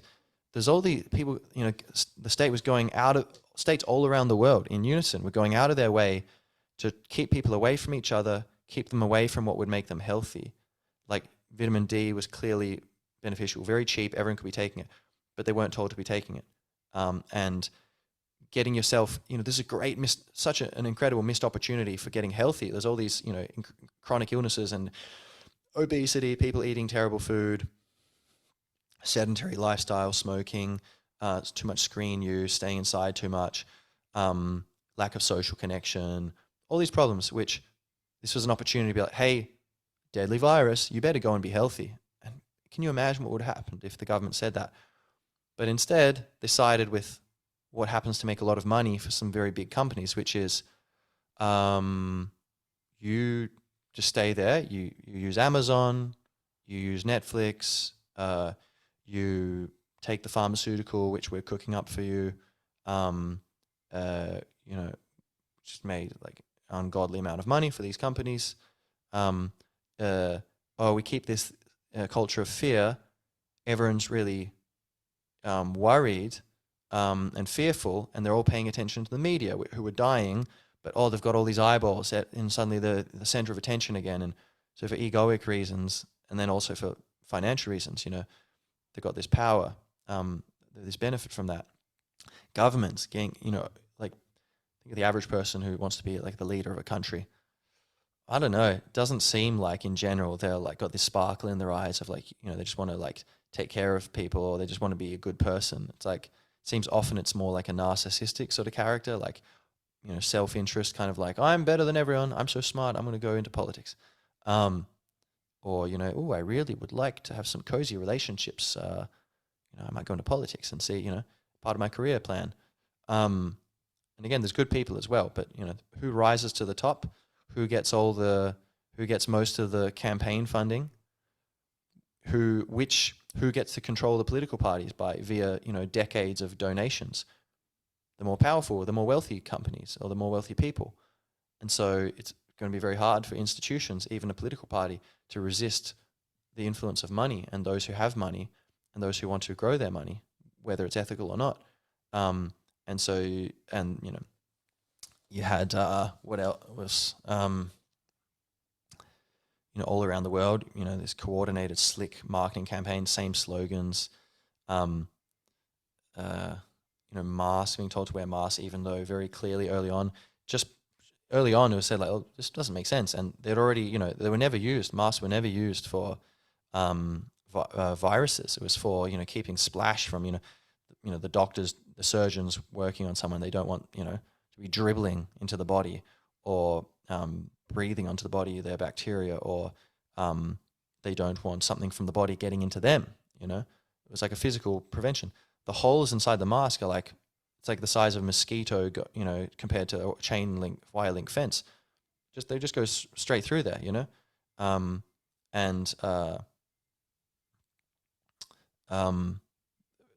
there's like, there'd be all kinds of hashtag save lives. It's like, there's no mention of like, oh well, there's all these chronic illnesses killing all these people, and all these people aren't able to go get their potential tumor checked, or the potential heart problem checked, or their anxiety checked, or depression checked, or domestic abuse, and go talk to a therapist, or child abuse, drug abuse, suicide skyrocketed, drug overdoses skyrocketed, addiction skyrocketed, obesity and people being overweight skyrocketed, loneliness, which is a killer. Like the chronic stress of that apparently is one of the major killers of people. Loneliness, lack of social connection, and which makes sense given evolutionary history. If you're on your own, and you're going to get picked off by some animal or some rival troop of primates or whatever.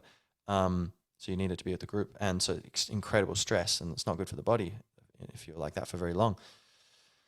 And thing after thing, it's just it didn't seem to make sense. Like there was already a revolution occurring in healthcare and the science of health, and the awareness that like, oh, we've been compartmentalizing things. Actually, there's this holistic view of health where actually basically you eat, no, it's not the food pyramid, eating mostly grains and stuff.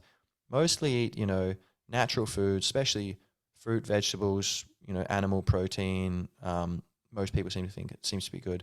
Some people say, not, but huge numbers of very healthy people eat it. So I'd say definitely we could argue about the details later, but basically a natural kind of diet, limiting processed food, limiting preservatives, and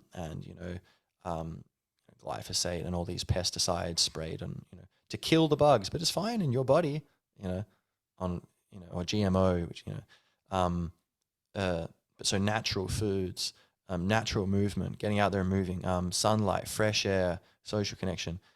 That actually almost all the illnesses can be reversed or at least prevented by healthy lifestyle. But that's bad news for the people who make billions of dollars every year from treating the symptoms of these illnesses. And that was a problem, a struggle that was already underway before the COVID thing. And then the COVID thing comes, and the money makers kind of ruled the response to it. And normally you'd have this thing where in an epidemic, doctors, they're allowed to experiment with off-label uses of things. Like they've got certain drugs which they have, and they think, okay, maybe this would have some benefit, and they can try it out because it's like an emergency.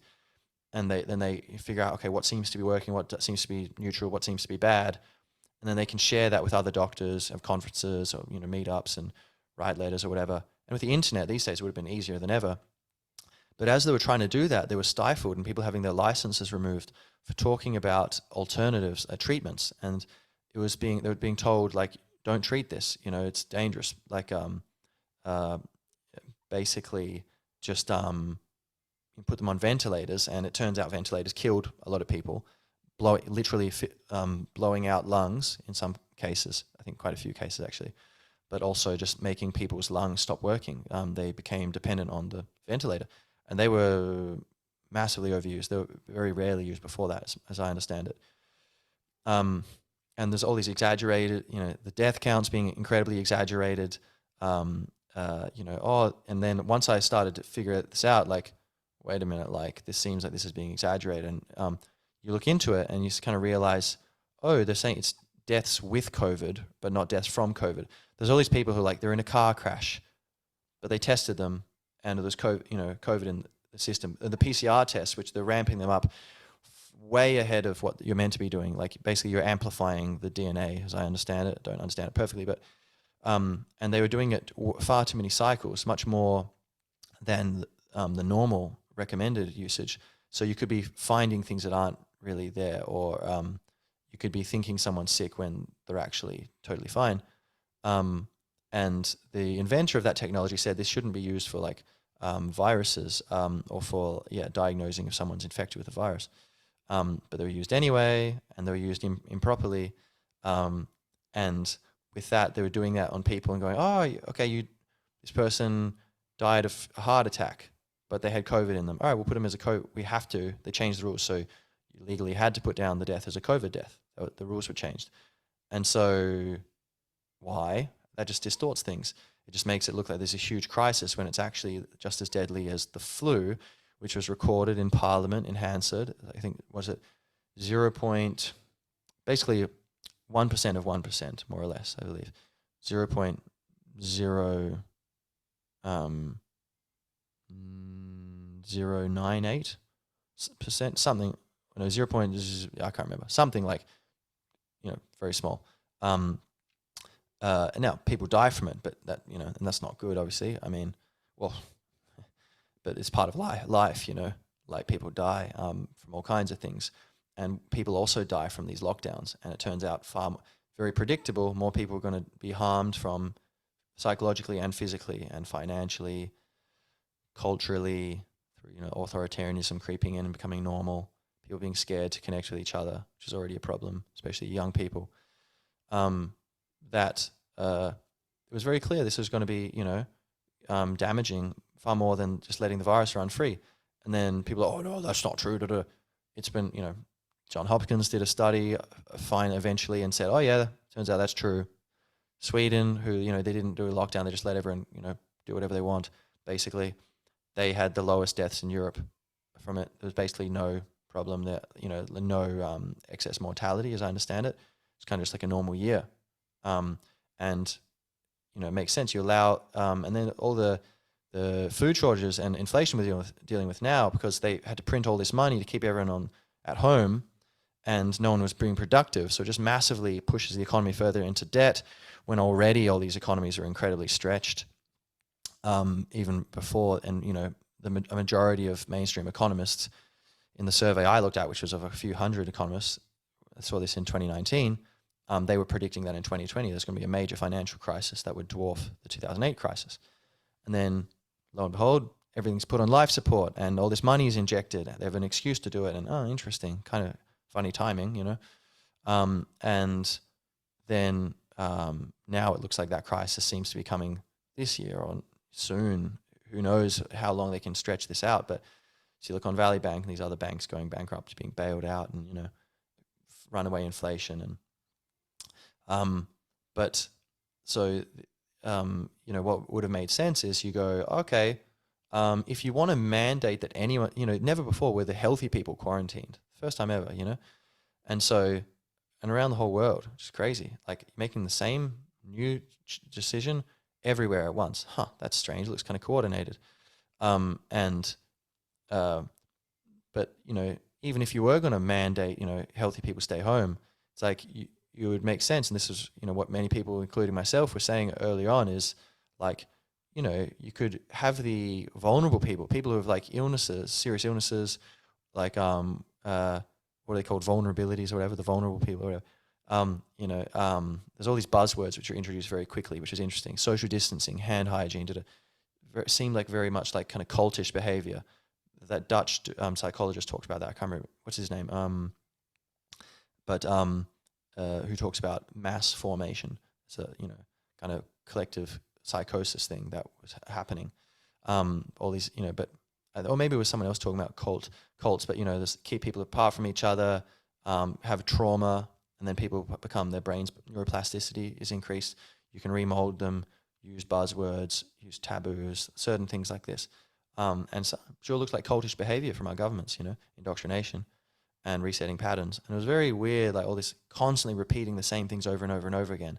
All the theater of the numbers count, the death counts and all this, and turning into almost like, football analysis, where we are, the numbers today. Did you see the numbers, but it was clear that if you want to quarantine the elderly and people who are kind of have chronic illnesses that might make them liable to die if they're exposed to this thing, then you could keep them at home and let everyone else work and support the society, get infected, develop natural immunity, and then the virus runs out of places to spread to, and it goes away, or I guess it mutates into like some sort of more benign form or whatever, or we can figure out some way to deal with it, or even better, advise vulnerable people to stay home, and if they want to go out, they're still allowed to. Oh, you're 70? Oh, you're allowed to go out if you want. It is a free country,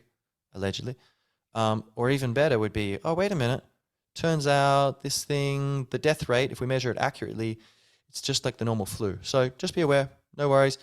Kind of like just, if you're concerned, then, maybe try not to stay indoors close to someone for too long. Turns out it was estimated in the middle of this, they already knew this, you had to be like right next to someone, like closer than 2 meters to them, talking right to them for like, I think 2 minutes with no masks. I think this was, to even, have a realistic chance of catching COVID.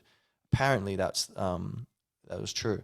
And yet there's all this, people wearing masks and trying to avoid each other. And what else? And it goes on and on. It's just crazy. Just trying to think back and all this stuff, So then, you have, just the fear, the atmosphere of fear, which was inculcated all around the world. I have friends in many countries. It was all kind of the same thing. Very interesting, I was teaching people online through this. So also I was teaching a lot of people someone in Australia, someone in Chile, someone in Russia, someone in China, someone in all over the place, and it's like, everything seems this lockstep, everything's kind of in unison, but there's this fear, this culture of fear, and guess what? Fear weakens your immune system. Also, bad sleep, it weakens your immune system radically, very quickly. I think T cell counts drop or something after one night of serious lack of sleep. And this was all being encouraged through. So what I think they should have done, if if they were genuine about this, is you go, look, everyone, this is obvious. Okay. Look, everyone, we have an emergency. This is dangerous, but what's more dangerous than being in an emergency is being afraid in an emergency. If we stay calm, our immune systems will be stronger, our minds will work better, we'll be able to solve our problems faster and more quickly without making silly mistakes. So everyone, you must stay calm, be aware this is a very serious situation, take appropriate steps, be responsible, but as much as possible, resist anxiety, try to keep peaceful, keep calm and carry on. Why wasn't that the message, given that it's well known in scientific literature? I know that, right? I'm not like some scientist. Interesting. Was it that there was this collective hysteria, or was it that this was being pushed towards, shepherding society towards a certain end goal, which happens to be very similar to the end goal talked about by the WEF of like this kind of 15-minute cities and checkpoints and, like central bank digital currencies where, they could be programmable, so you can only spend them within, 15 kilometers of your home. And so, for climate change, of course, you're not allowed to, you have to stay where you are. You're not allowed to get together with people or travel the world or do whatever. And, or if you don't, you're eating too much meat, or you're doing things we don't want, we can punish you, that we can take away your currency, or we could make it so that you can only spend it on certain things, or like, you can have as much money as you want in the bank, but try to buy, try to pay for a documentary online that talks about what's actually going on, and mysteriously it doesn't work. It's been programmed. So that's what they're trying to bring in now. And all this COVID stuff facilitated these steps, which it seems people are trying to bring us towards. So it's very interesting, isn't it? And then this culture of fear. So, that made people sicker. For sure, it killed people because a lot of people who are on the edge, that say don't have a very strong immune system, if they had been very calm, 100% they would have had a better chance of survival. And then there's a whole thing about, oh, it's a conspiracy theory that it came from a lab, but then it turns out actually it looks very much like it came from a lab. There's a lot of evidence for that, that in Wuhan there's like a level 4 biological weapons research lab or something like that.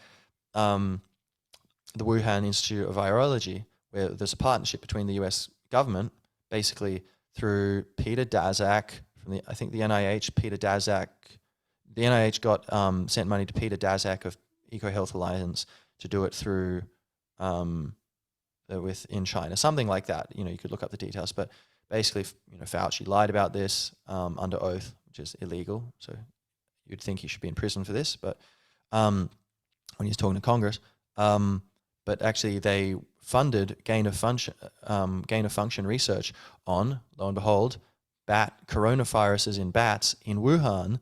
But they were told, oh, you have to stop, doing this research. We're making this illegal in America. And then, so after that had happened, in the years before COVID, this funding arrangement, they basically sent money offshore to do it in another country, which is totally against the spirit of the law and very, just like insane to do that. And of all places, doing it in China, where I thought, maybe you were a bit worried that, you don't want to be giving them biological weapons, but okay. There's, right, it came from like this pangolin or whatever that animal is. It's like, but this thing doesn't, a lot of people said it seems to show signs of being edited. It doesn't look like a natural thing. Usually viruses apparently try to not cause too much damage in the host because they want to spread. And if they cause so much damage, then they're not going to be able to spread because the person dies before or isn't able to move around and connect with people as much. And so it's better if it can spread more. If allegedly, that's how it works. I don't know. Then some people say viruses aren't real and germ theory is all a mistake and it's terrain theory. I don't know, but that this virus seems to cause a lot of damage, and so that kind of seems weird almost. And certain things seem to be kind of a bit suspicious. But even apart from that, a coronavirus which seems to have come, it's like looks like connected, coming from bats. That was the idea. They're eating bats or whatever. It's like, just so happens like they kept this secret and they covered it up, and a bunch of mainstream scientists signed a letter saying, oh, this is not true. But it turns out actually it was true, that this was being researched in Wuhan, right next to where this whole thing kicked off, and was about taking that natural virus and then making it more deadly, just so we know how that works. And then, oh no, we're not going to accidentally release it or intentionally release it to bring an authoritarian control around the world. Who knows, right? Is that what happened? I don't know. And so that's weird. And then it turns out, according to Robert F. Kennedy Jr., who's running for president, that the CIA, he has a book about the CIA. He's the nephew of JFK, the son of RFK, both of whom were assassinated, seemingly for going up against very powerful people, particularly in the war machine of America. And he says, the CIA's had this long-standing war against his family, and it's a rogue agency, and that Kennedy was trying to get rid of the CIA. He was trying to get rid of the central bank, Federal Reserve. Another thing the Zeitgeist documentary talks about. And look at the creature from Jekyll Island. Just look at an interview with the guy from that. Was it Griffin? Something. Edward Griffin, I think, talking about the creature from Jekyll Island, talking about the Federal Reserve. Crazy stuff. Looks like a global mafia, right? Another reason why to think, is there a bunch of powerful people trying to take over the planet? The whole central banking cartel around the world seems pretty dodgy and seemingly dishonest and trying to pretend to be part of the government when it's actually huge corporations and billionaires and families or whatever trying to control sovereign states from the shadows. But Kennedy was about to shut down the Fed and bring in a new greenback currency, which the government would issue. And he was also about to make the CIA accountable and, shut down his black ops. And lo and behold, he got killed. RFK said he would, I think, investigate the assassination, I think. And or there's something, or is it the son? Again, RFK Jr., his son, talks about there's something he said in some interview. He took a pause and then he said, "Yes, I will look into something really spicy." And then he was soon after that killed. Just after he seemed to be from very unlikely origins, moving towards a historic victory. And so, the money-making machine kept rolling on and nothing really changed. But his son now is running for president. And one thing he said in a recent podcast, I think it was his one with Aubrey Marcus, which I highly recommend, incredible podcast, where he was saying that the CIA, he realized, like quite a while ago, that the CIA has for decades been running, every few years, simulations of what if there's a global pandemic, a virus spreads all around the world, and we need to bring in authoritarian control to stop it. And they would drill this, and it was based through, well, the latest one was, what was it called?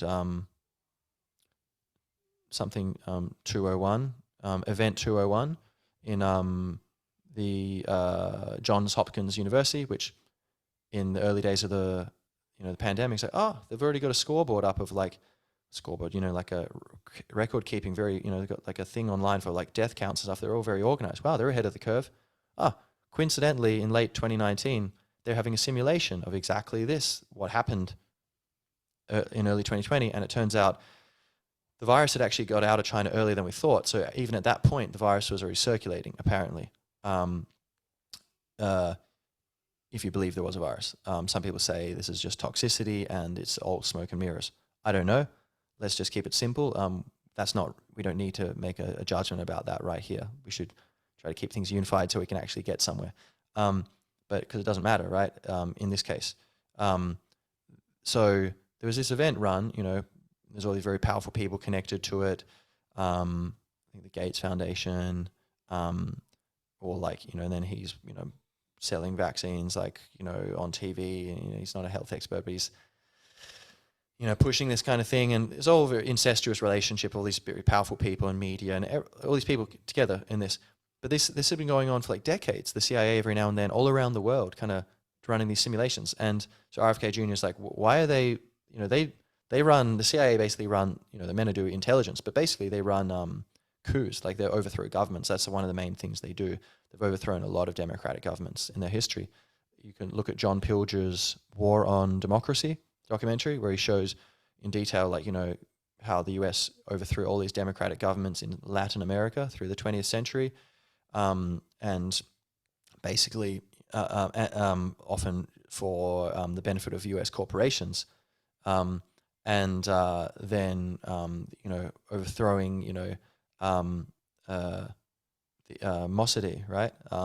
The prime minister, the democratically elected prime minister of Iran, in the 4,000-year history of Persia, the first democratic leader who was voted in the US, defending democracy around the world. Well, the CIA went in and overthrew him. And then that backfired, and then you brought in the Shah, this Islamic, extremist kind of state and theocracy. And so, but anyway, the CIA's got a shady history of doing this all around the place, and, seemingly assassinating presidents probably.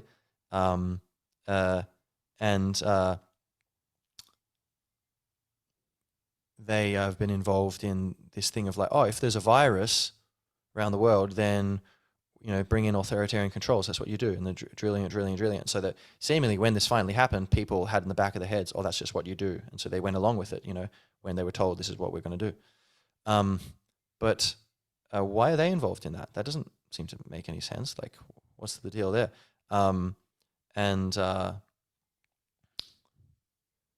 Why, like, the way to deal with it would be to have maximum freedom. You let people have decision making, see what works. Doctors can share, opinions and ideas and see what works, and, find medicines. And it turns out there are a bunch of things that seem to be effective at preventative medicine for COVID, helping people survive that. Dr. Peter McCullough,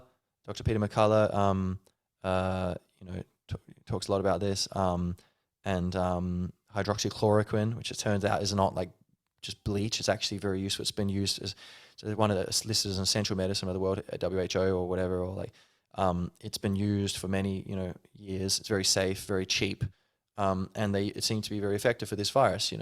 And then Dr. Corey something, what's his name? Ivermectin guy who's saying like ivermectin seemed to be useful, but they're using all these different things, and there seem to be protocols which they were able to use to help people, and they weren't being encouraged. They're actually being censored, and they were being restricted. It was being made difficult for them to do that. And it seems like, what you might say is it almost seemed like people wanted to make a lot of money off of these new vaccines, and these huge pharmaceutical corporations who have a track record of felonies. They're all serial felons. They've all paid huge fines for criminal cases of negligence, killing people, where they knew from we have the transcripts, we know what they were saying, all the documents saying they knew, we're going to kill X number of people because this drug is not safe, but the number of people who the families who would sue us, even if they all sued us, we'd still make a profit given how much we're going to sell it for. Cool, so let's do it. We're going to make a profit, and that they'd do that. They'd make 10 billion off of a drug, and then they pay a $2 billion fine. No one goes to jail, and they've done this countless times, over and over again. And the guy on the Joe Rogan podcast talked about this. Was it Jacob Abramson or something like this? Abrams, I'm not sure. But the pharmaceutical industry, and how even their research, like they can just do studies, and if they do 10 studies and 9 look bad for their drug, they can just shelve them and just show the one that looked good. And when people do peer reviewing of their research, they're not allowed to actually look at the original data and see if it makes sense. They're only allowed to look at what the pharmaceutical companies say the data was, and analyze, did they do that right? But the first step's the most crucial. Of course, you can just say whatever you want, and then it's easier to forge it and make it look good, fudge it. And so that's all that peer review is being able to check, which is incredible. It's insane. What kind of system is this? But then you look at, the pharmaceutical industry has such lobbying power over the US government that, and all around the world, but especially in the US, where, is it a surprise that that's the system, even though it doesn't make sense? Maybe it does make sense if it's like who has more money, who can set the rules. And if you think about you're a congressman, you're trying to stay in, you got elections, what is it, every 2 years, every 4 years? I'm not sure. But frequently, and you need to stay in power, or you want to stay in power, you want to have a career, it's hard to get in there. You've got in there and you don't want to get kicked out and, have to start all over again. How you look like a failure to people, or, like you've got these plans for your kids and your family and whatever, and what you want to do. Maybe I just won't rock the boat.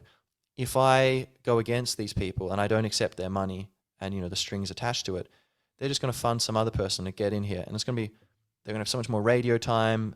It's going to be hard for me to stay here. And then all the people in my party, most of them are captive and going along with these, powerful interests. And so, and if it's not the pharmaceutical industry, then it's the, fossil fuels industry, or the military industrial complex, or, whatever it is, any of these huge industries.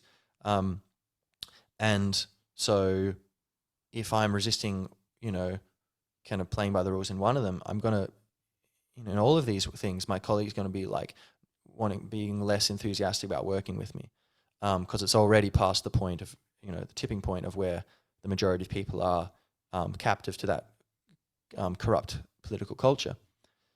And so you had these corporations who had this very dirty history, who were bringing out in record-breaking time these new medical products. mRNA technology had never been used before on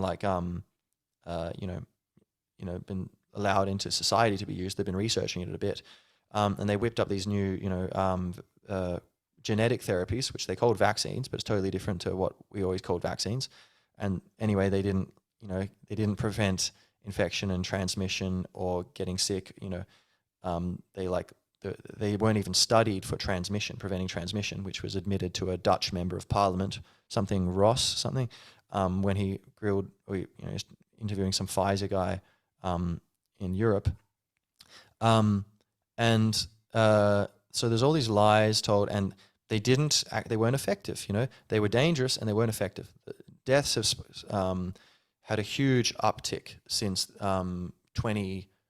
think 2021, around the time the virus, these vaccines were brought in, quote unquote vaccines.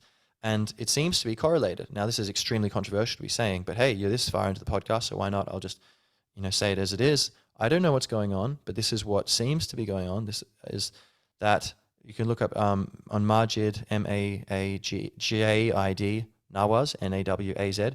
Highly recommend follow his stuff on Twitter and Substack, and his podcasts and stuff. Very, very clued on to what's going on, I think. Again, no one's perfect, but he's got very juicy information and seems to be very knowledgeable and very honest person who's honest about where he's wrong and can learn, and so very useful as a source to help navigate this time. But he has there's a guy on his Substack who does a guest writer sometimes, Rav Aurora, Rav Aurora, and he I've read these articles by him where he's going through and he's saying like, look, this is excess mortality here, and this is the timeline of when they brought in these genetic therapies, gene therapies, and unfortunately there seems to be a correlation. All these athletes dying of heart attacks on the pitch, and massive increase in myocarditis among teenage boys, heart inflammation, scary stuff. And we brought it. Usually, vaccines are meant to take like 10 years to develop. According to RFK Jr., they don't even have to. They never actually safety test them. But for efficacy, effectiveness, they're meant to be studying for, I think, quite a long time. And these were just brought in like 6 months or something, very, very quickly. And they made an enormous amount of money. And so to go back to what we were saying before, it seems like potentially there are all these ways through healthy lifestyle or even through preventative, off-label drugs, which are cheap, etc. We could have been minimized, and keeping everyone calm, etc. Lifestyle, I guess. We could minimize the effect of this pathogen, and yet that would have robbed these huge corporations with criminal histories of trillions of dollars. So Sanofi, Pfizer, Merck, and Moderna? No, I'm not sure. Whatever, there's these like 4 big corporations who make a lot of this stuff, and apparently they're all serial felons. And again, this is all I'm doing is I'm telling what I believe to be the truth based on what I've understood. If someone can send me an article saying, look, you're wrong about this, I'm definitely going to read it. And if it seems to make sense, I'm going to cross-check some things and look back and forth this side, try to prove it right, try to prove it wrong, and then see, like, if I believe you're right, then I'm going to be very grateful to you, and I'm going to change my opinion and talk about the opposite opinion, put that forth. So all we can do is give forth our own opinions, but if we all do that together, we can negotiate a collective truth, which or a map which approximate the true landscape. And words can never be the truth. The truth is what it is. It's 3-dimensional. It's actually far more than 3-dimensional, but it's the physical universe. This is the truth. It's the presence of everything. But by truth here we mean linguistic maps of words which paint pictures, and draw up diagrams which allow us to try to see what's going on, to be able to navigate reality and make good choices. I am going to turn on the light because it's getting a little dark and spooky here. Bear with me. 2 secs, folks.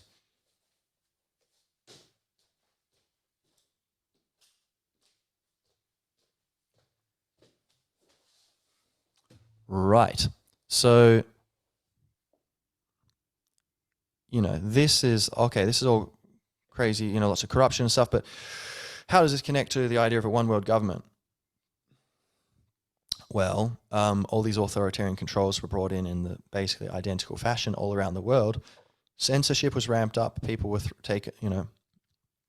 thrown off of social media, which is like the modern public square, town square, and unable to communicate, and demonetized on YouTube. So a lot of people who were, information conveyors were, taken out. Basically, they had no more livelihood. They weren't able to continue, or they had to fall into line.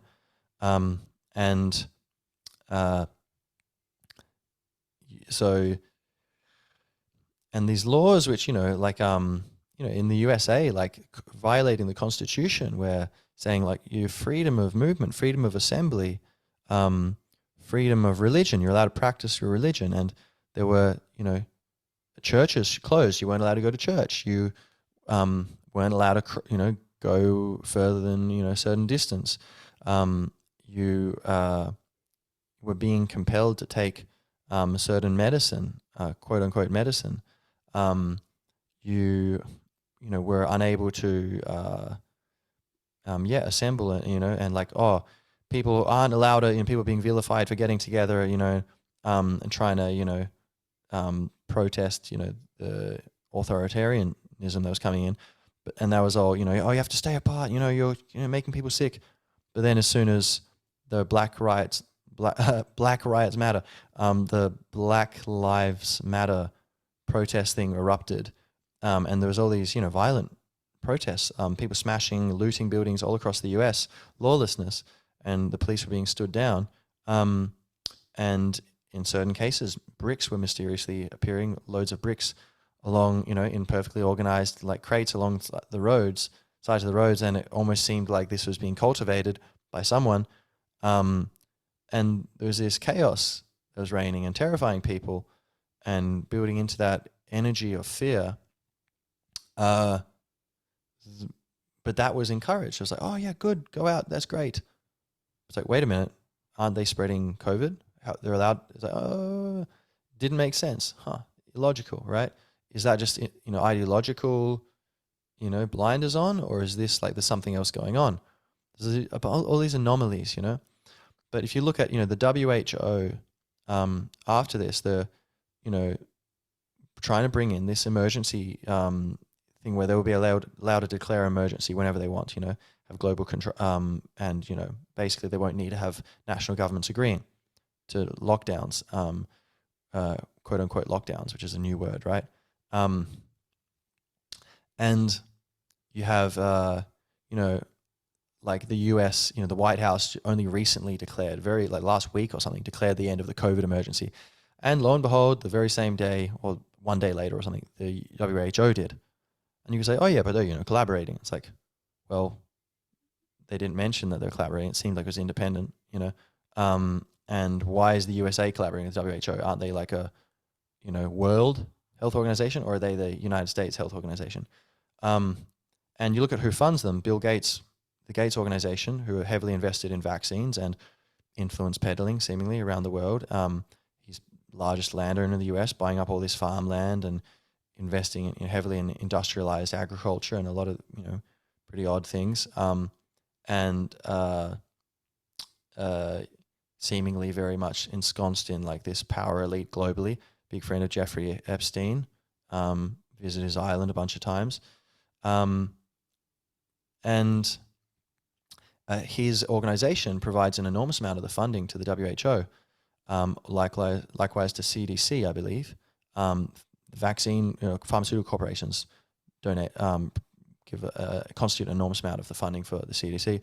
Universities also heavily funded by pharmaceutical industry, and Gates has this money all over the place, in media and and you look at the media, it's controlled by only a few corporations these days, most of the main ones, but they're all kind of parroting the same lines. That you might expect it to like, oh, they're all kind of saying a lot of the same things. But you'd expect some differences, right? Like Friends, they could have the same opinion, but they're going to disagree a bit. It was all like the same thing, almost all across the board. And you look at them, where does their money come from? Well, their revenues are shrinking, their viewerships and readerships are shrinking rapidly with the internet providing high quality online content for free or for a fair price, and they're owned directly by large corporations like BlackRock and Vanguard, or hedge funds or whatever, but investment funds.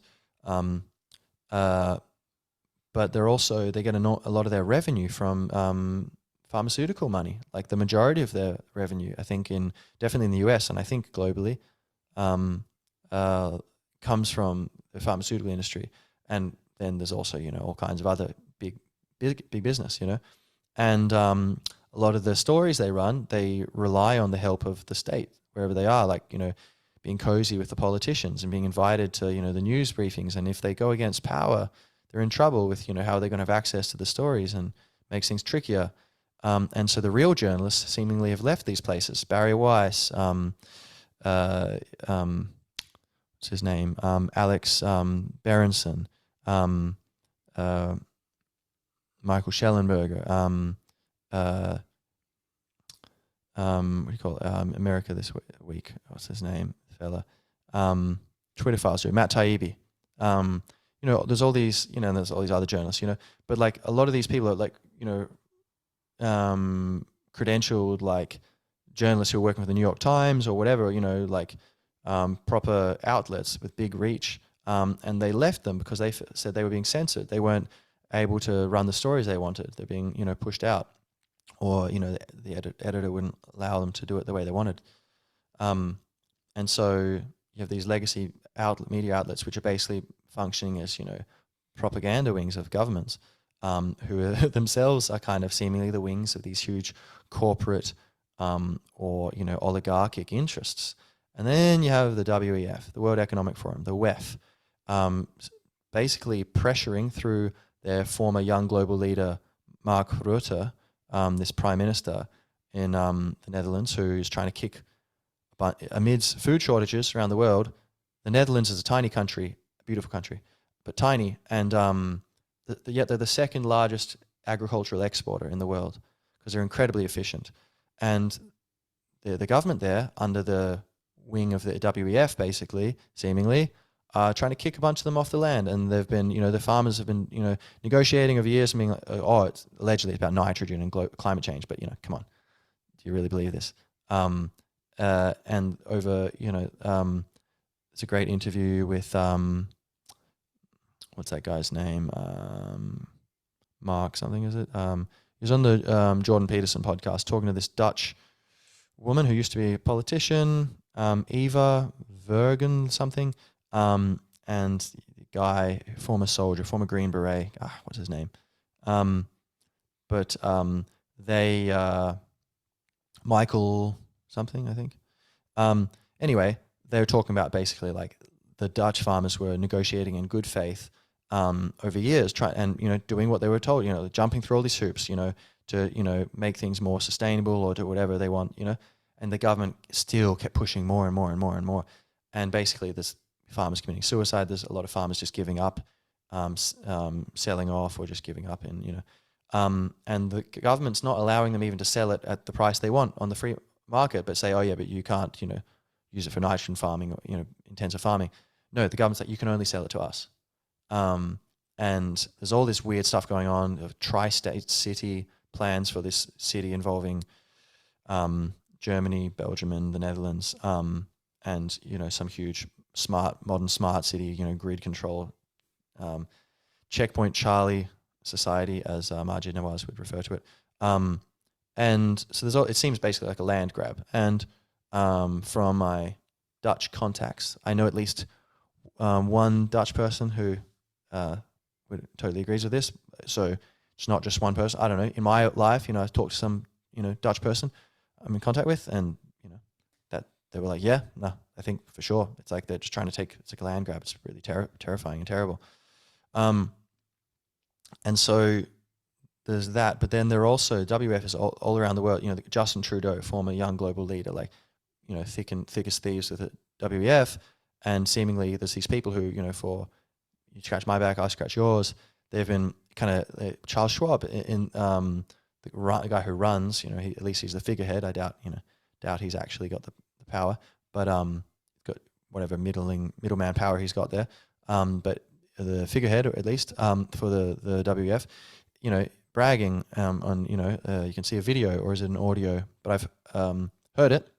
Not sure if there's a video or if it was just audio, but it's from a live event where they're talking about he's bragging basically how Macron and Trudeau and half of Trudeau's cabinet, Justin Trudeau in Canada, Emmanuel Macron in France, and in Argentina, I think that there's all these former young global leaders. They're people basically who are on board with their agenda. And his term was penetrated. We have penetrated cabinets all over the world. and then, you know, Vladimir Putin, even former young global leader. And, you know, is he still on board? Is this divide and conquer the thing in Ukraine? Is that part of distract people, divide everyone, make it more so chaos, create a food shortage because Russia and Ukraine, energy and food is largely tied up in these countries. So, you know, just basically make everyone, you know, cold and hungry and ready to do whatever the government tells them. Is that what's going on? Or is, you know, Putin independent of that clique now, or what's going on? I don't know. You know, but there's, you know, like all kinds of strange things going on. And there seems to be also a lot of things which cripple society amid a very vulnerable period. Culturally, there's a lot going on, and political instability, you can feel it in the air. There's also all these moves to, you know, Germany's just shut down its last nuclear reactors, and now it's dependent on coal. But there's all these people stockpiling wood. Like this winter past, it wasn't as cold as people thought it would be. But a lot of, you know, respectable organizations were predicting like enormous numbers of deaths from, you know, starvation and, you know, death, I guess, from the winter, lack of heating, and especially kind of more vulnerable people like old people, etc. A few degrees of difference, if they can't afford to heat their homes, that could really put them in a vulnerable state where they could get sick from something which they wouldn't have otherwise got sick from. Germany now has its gas cut off from the Nord, you know, Stream thing being blown up, seemingly by the US. You know, they're not doing an investigation into it. Oh, interesting. Why? New York Times running a story like, we don't know who did it, and maybe it's better that way. It's like, interesting. Who told you to write that? I wonder. But Germany basically, you know, is like vulnerable. And then there's fertilizer production facilities being shut down in Europe. So seemingly like gearing things up for a period of, you know, food shortage and energy shortage and all this environmentalism thing. All the UN's own studies when they did it, I believe it was the Millennium Goals or whatever, according to Jordan Peterson and Bjorn Lomborg, who's, you know, an economist or works with economists, and you know, the people from, what are they called? What's that fella's name? The Czech guy. Blanking on his name, but human flourishing, is that what it is? Or humanprogress.org or something like that. They talk about how actually it's very clear from all of the actual science that the best way to maximize environmental standards on Earth is actually to maximize the economic well-being of the world's poor. And most people who care about the environment are wealthy people, because you care about your environment when you're starving is your body, your family. You need to take care of them and make sure there's enough food. And you'll do whatever. You'll chop down the forest if you need to. You'll pollute the river if you need to get food, living hand to mouth. But then once you've got enough food in your belly, you start to expand your horizons a bit, and your environment includes interacting well with your town and how to make your town flourish so that then you benefit, right? And then maybe after that it becomes bigger and bigger, and then it eventually can become the world, and even including nature. And that can begin from self-interest, just like someone might start doing yoga to impress girls, but then they're like, oh, this is actually pretty good. And they might actually dissolve their ego and become enlightened through that. And they're like, interesting, you know, fake it to make it. It's fine if people get into environmentalism through self-interest. Who cares, you know, like it's good for the planet, you know?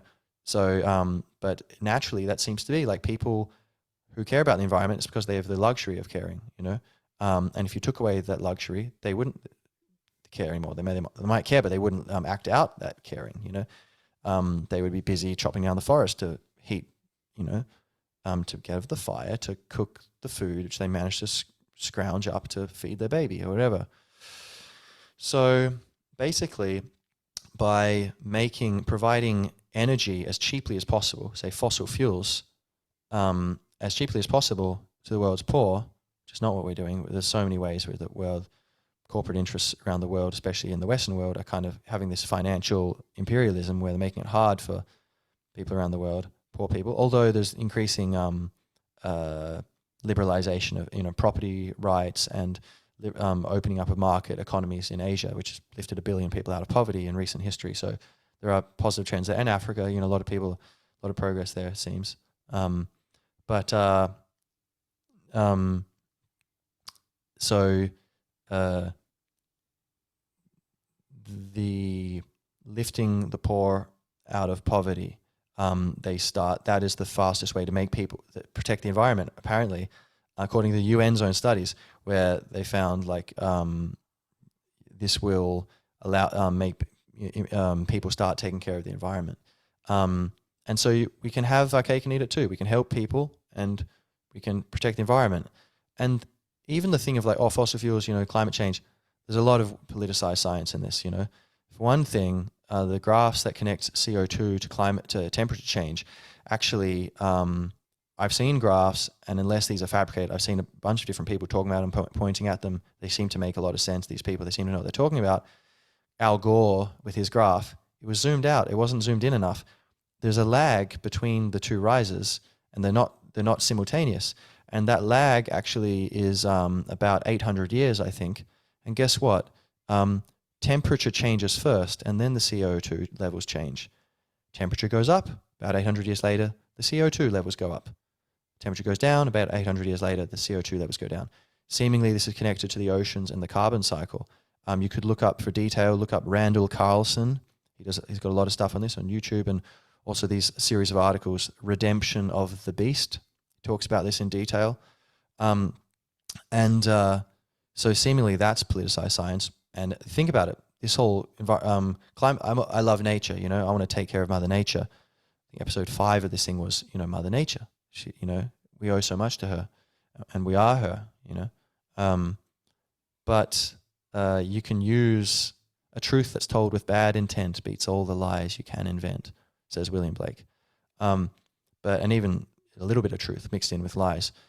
So yeah, we should take care of the planet, but that can be weaponized and used for political control and bringing in a totalitarian global state, in theory, And so there's that thing about the carbon thing, but even leaving that aside, even if it is the case that, and there's the thing of temperature's been changing throughout history. We've had ice ages, not just one, many ice ages, up and down, up and down.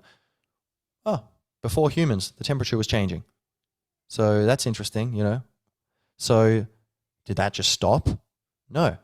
The temperature is still changing naturally. Then the question is, are humans adding to that? And if so, to what extent? And given that extent, what is the calculus with, or the arithmetic with, like, how does that balance up against the needs to take care of the poor? If we're going to be descended into a problem anyway, then maybe we should try to take care of everyone and develop our economies and develop our ingenuity so that we can get the world together enough and advance enough that we can solve. Maybe we'll need to do that first to have the level of technology to be able to solve the problems that's coming. If we sacrifice the world's poor, which would be incredibly, that's pretty brutal if you're sacrificing that for the quote unquote for the planet, then, or the rich sacrificing the poor, allegedly for the good of Mother Earth. And then it turns out that anyway, it's already changing too much, then that's no good. Maybe we need to bring the world together. Maybe we have to take that chance of reaching out with love to our fellow humans rather than just to the planet, and to see nature in the human. And nature is in us. We are nature, and Mother Earth is doing this to herself through us, and we need to awaken to our connection to her, and she needs to awaken through us. She is awakening through us to the fact that she is her in us. And so that whole understanding of spirituality, which is part of this freedom, this revival of the culture of freedom on the deeper level and the highest level, this is also, I think, necessary in the coming times. But so, it could be that we need to, reach out and develop, and it seems to be that is what we need to do. We need to, try to, have sustainable forestry, don't pollute the oceans, clean up the waters, try to move towards hemp-based plastics and stuff like this, where, sorry, oil industry, sorry, Rockefellers or whatever, these sustainable, renewable sources of materials, like, hemp is very good for the earth, You grow it. There's so many uses for things. You can grow the flowers, use that for medicinal purposes or whatever, or for spiritual expansion. While you're making oil for food or oil for vehicles, or you're making hempcrete for construction materials. You're making plastics out of it, which can which are biodegradable, and all these things which are not so good for the paper industry. William Randolph first, that whole story of Reefer Madness, him bringing in the war on hemp at first, back in the 30s or whatever, to protect his own financial position and oligarchic control, the newspapers and the forests that made the paper, that made the papers. But also, there's all, these industries, and this is just one example. There's many cases where this is a side note, but where there's these industries which really are standing in the way of the progress of the planet for their own benefit, and it's often they're in cahoots with government, and it's not talked about enough. But back to the kind of point of the seeming world government coming in or trying to come in. So you have, let's see, we're talking about, climate change. And so this being weaponized and used, like the whole thing of like the terror that's being drummed up in people. And how often is it mentioned by these people that, oh yeah, of course there's there's natural climate change, obviously. But the human thing, that's what we need to be aware of. And again, it's this fearful response. And as Jordan Peterson said, like something along these lines, if you're claiming there's a crisis and your response to it is to be terrified and to say you need to give us all the power and to spread, that we should be terrified, then by definition, you are not qualified to be dealing with this crisis, even if you're right and it is a crisis. And it doesn't seem to be a crisis, actually. There is a spiritual crisis on this planet. There's a political crisis, seemingly, with this coup going on. It's an economic crisis. There is an ecological crisis, seemingly, definitely, to some extent. But, more it's about heavy metal pollutions in the waterways, declining fish stocks, hundreds of thousands of sharks being killed a year when they only kill like a handful of humans. And the effects that has on all the ecosystems, fertilizers, nitrogen thing. There's an argument within reason to be reducing them because of bleaching certain fertilizers bleaching coral reefs like the Great Barrier Reef, but it has to be in balance and it can't be weaponized as part of a kick everyone off the land and make food scarce. It's like there needs to be balanced. It needs to be balanced. And try to clean up the oceans. Improve air quality, protect forests, old growth forests, all this there's all kinds of things we need to be doing to protect the environment. And, what about the environment, nature in humans, getting everyone healthy so that we can actually make good choices? And so time and again, there's a grain of truth being used and mixed in with a lot of falsehood in order to control people and shepherd society towards a centralization of control. The EU is already doing this, and in their thing they say their goal is an ever tighter union. So built into their thing, which came in through the back door through governments who, people weren't really aware of what was going on. In Ireland, people fought very hard for freedom from the Brits. And, it took a long time and it was never complete.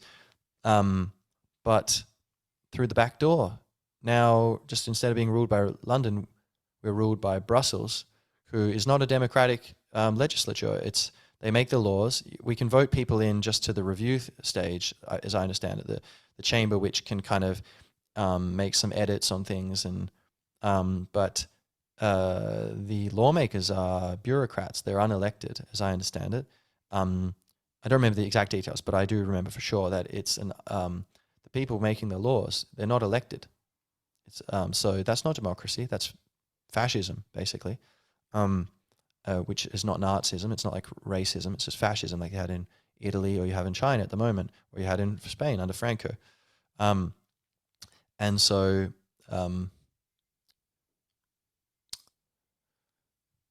yes, so and then Brussels, who's really ruling the EU, probably the same very powerful people who were ruling London back in the day. So, and there's a lot of countries where, people can criticize Britain for Brexit, and who knows what's actually going on there.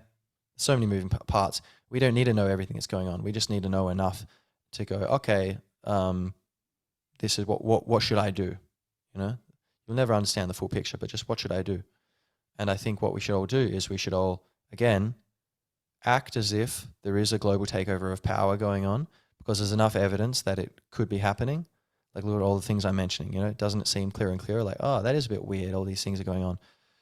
And if we're wrong, then what happens is we just clarify and improve and kind of hone our systems of governance and self-governance, so that we have an open, plurocratic society where people have equal opportunities, or within reason, within balance and harmony, where people can make progress in their lives and live with dignity, and strive for truth and goodness and beauty and all that.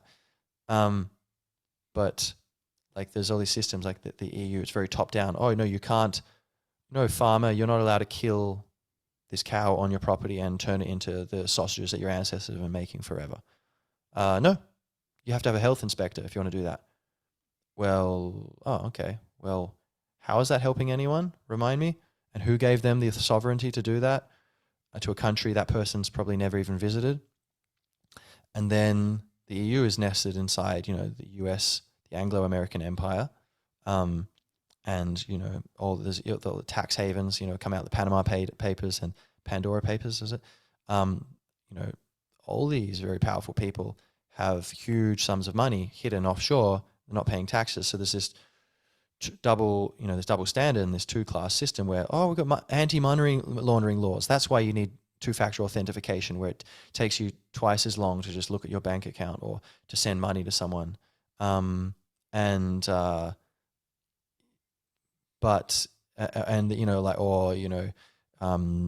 Europe, like GDPR or whatever, data stuff, the data stuff, like, you're not allowed to do this, or it's, there's all these rings hoops you have to jump through if you're a small business trying to do things. But the big businesses or the big powerful people, they're spying on everyone through the internet. Google's just listening in on everyone, and all the, these huge, very wealthy people, they all have they're paying, seemingly paying no tax. They've got all the money in tax havens, and or they are laundering money. HSBC was caught laundering money for the Mexican drug cartel, and all this kind of madness. But there's this. I'm trying to paint the picture of it. There seems to be this world where there are a lot of unethical, powerful people, and a subset of them seem to be involved in a plan to kind of knit together the structures of governance around the world into one super state, which can kind of just run the world without any opposition. Now, I don't know, how, so in the WEF, they had these videos of you'll own nothing and you'll be happy, and kind of talking about this idea that everyone will rent stuff from the state or rent it from, I don't know, the big corporations or whatever. I would imagine, I don't know what they're thinking, but it basically sounds like fascism, and then they backtrack from that, no, that was just some subcommittee which did it, and it wasn't the main people. And it's yeah, the main people really didn't give that the okay. That's such a dramatic statement. Yeah, okay, sure.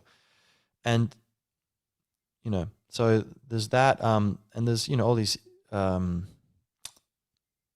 don't know, say the how does the CCP, the Chinese, how does that connect? And it seems like there's division. This is the thing. It does seem like there's they're not all on the same page. There's Russia and China and Brazil and the EU, and then there's the US and the UK. How does this all connect? And India, and I don't know. I don't know how that all connects. Are they all secretly run by the same people?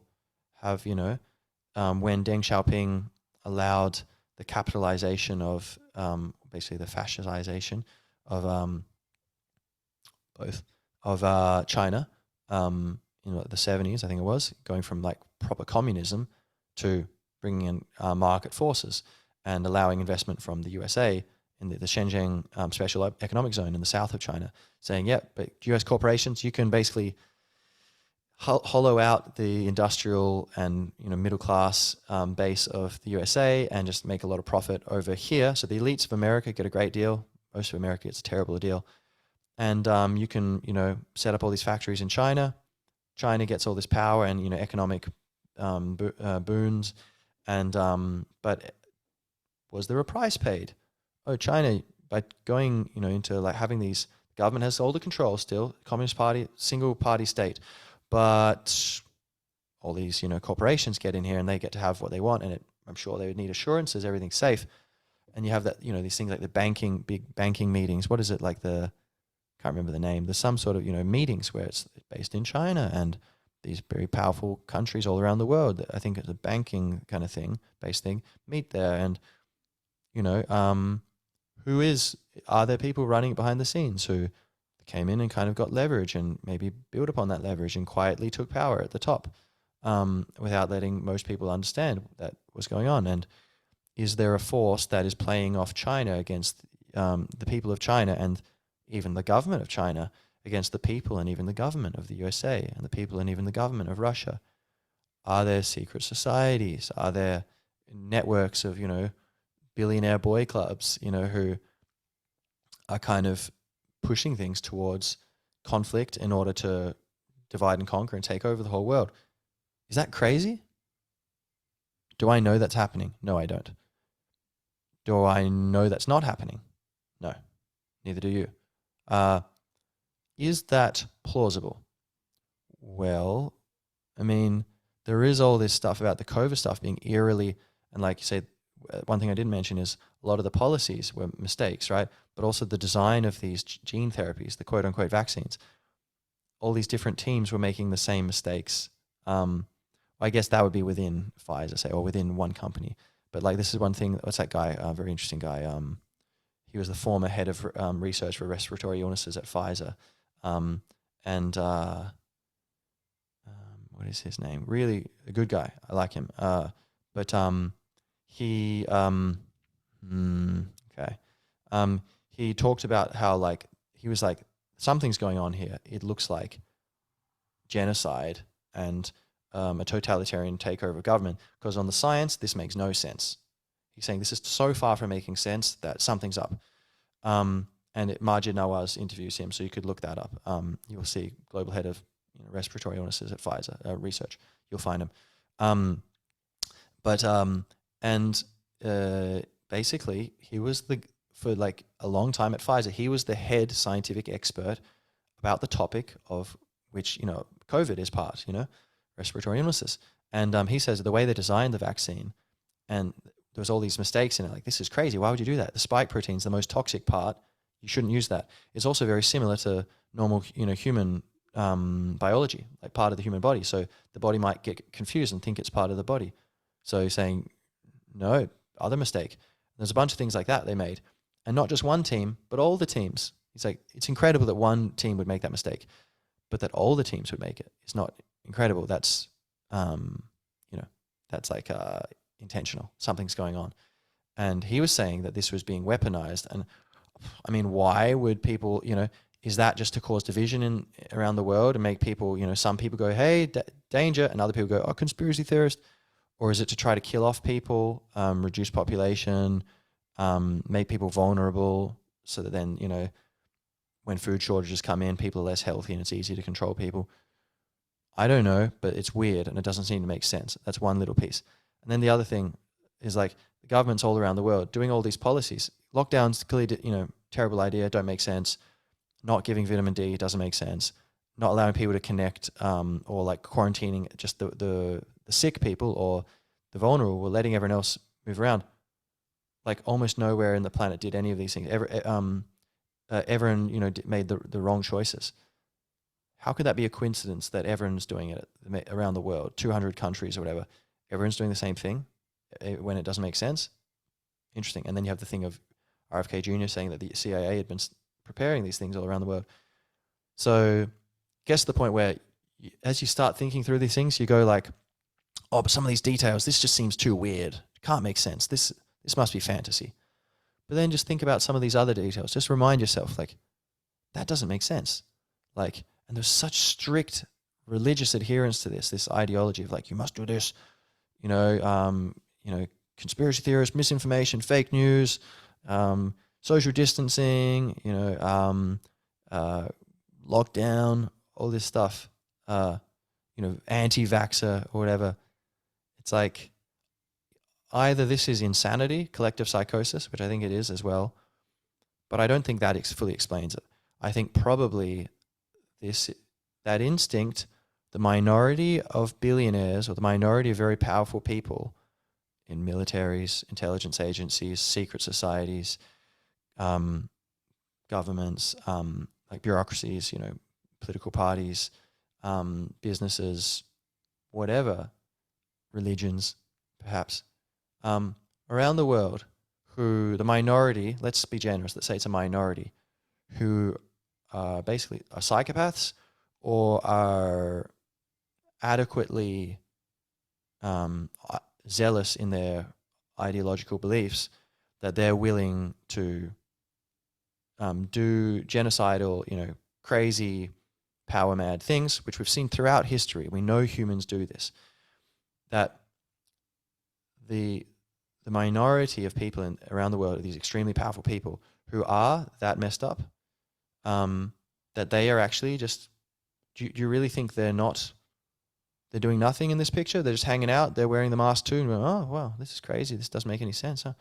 Or do you think they're either causing this from the outset or they're commandeering it and rolling with it and extending it in order to take control? Because what else are they going to do with their time?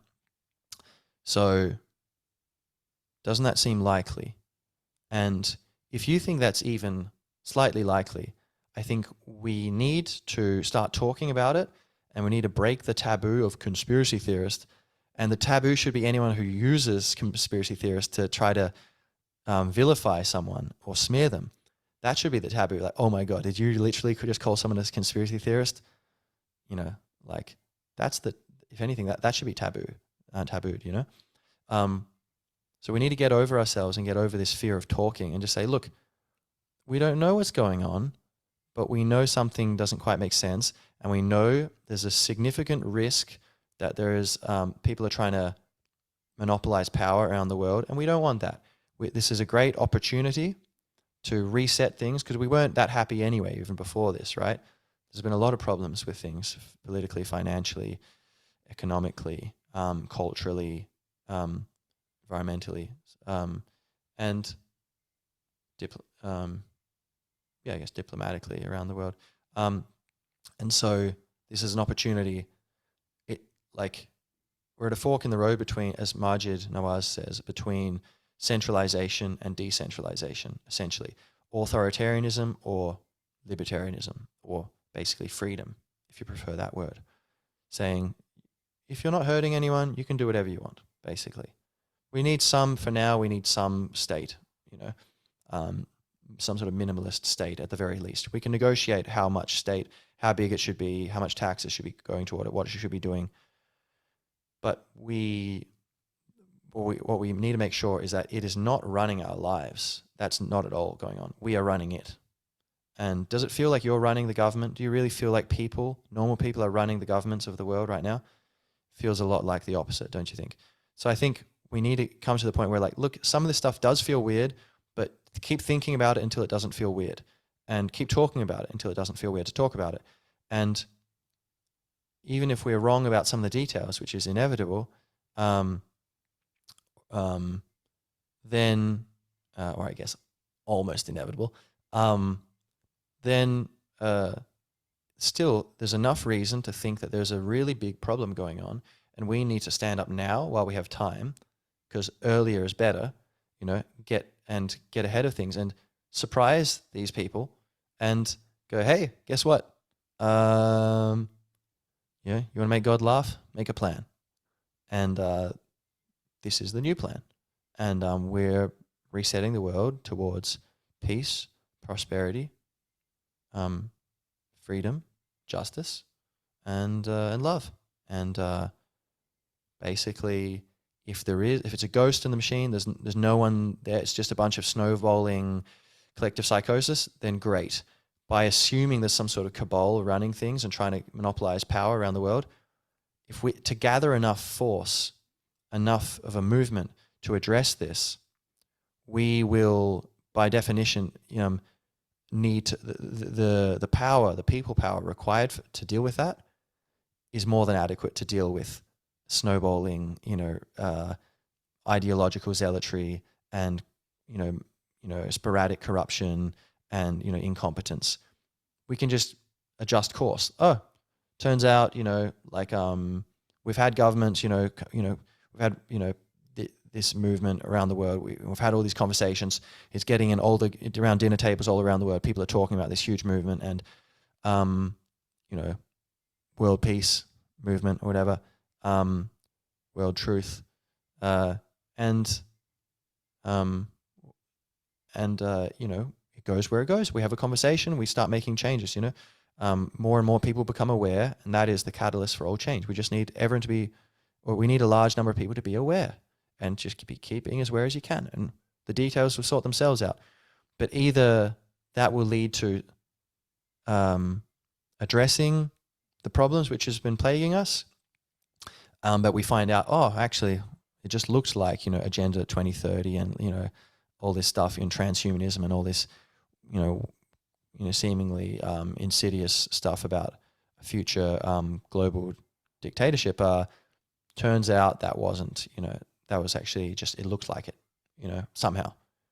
Cool, good, great, fine, wonderful. We don't have to fight anyone. Nice, that's good. But we were ready to. Take back our freedom, and even give back freedom, the true freedom, to the people who thought that they were benefiting by taking it from the people, because that they're asleep. That's an ego, that delusion. So everyone benefits.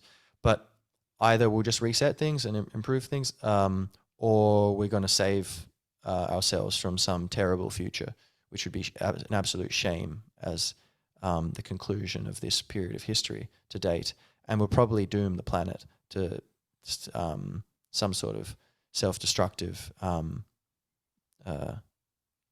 apocalypse of one form or another, if one faction were able to take complete power of the planet.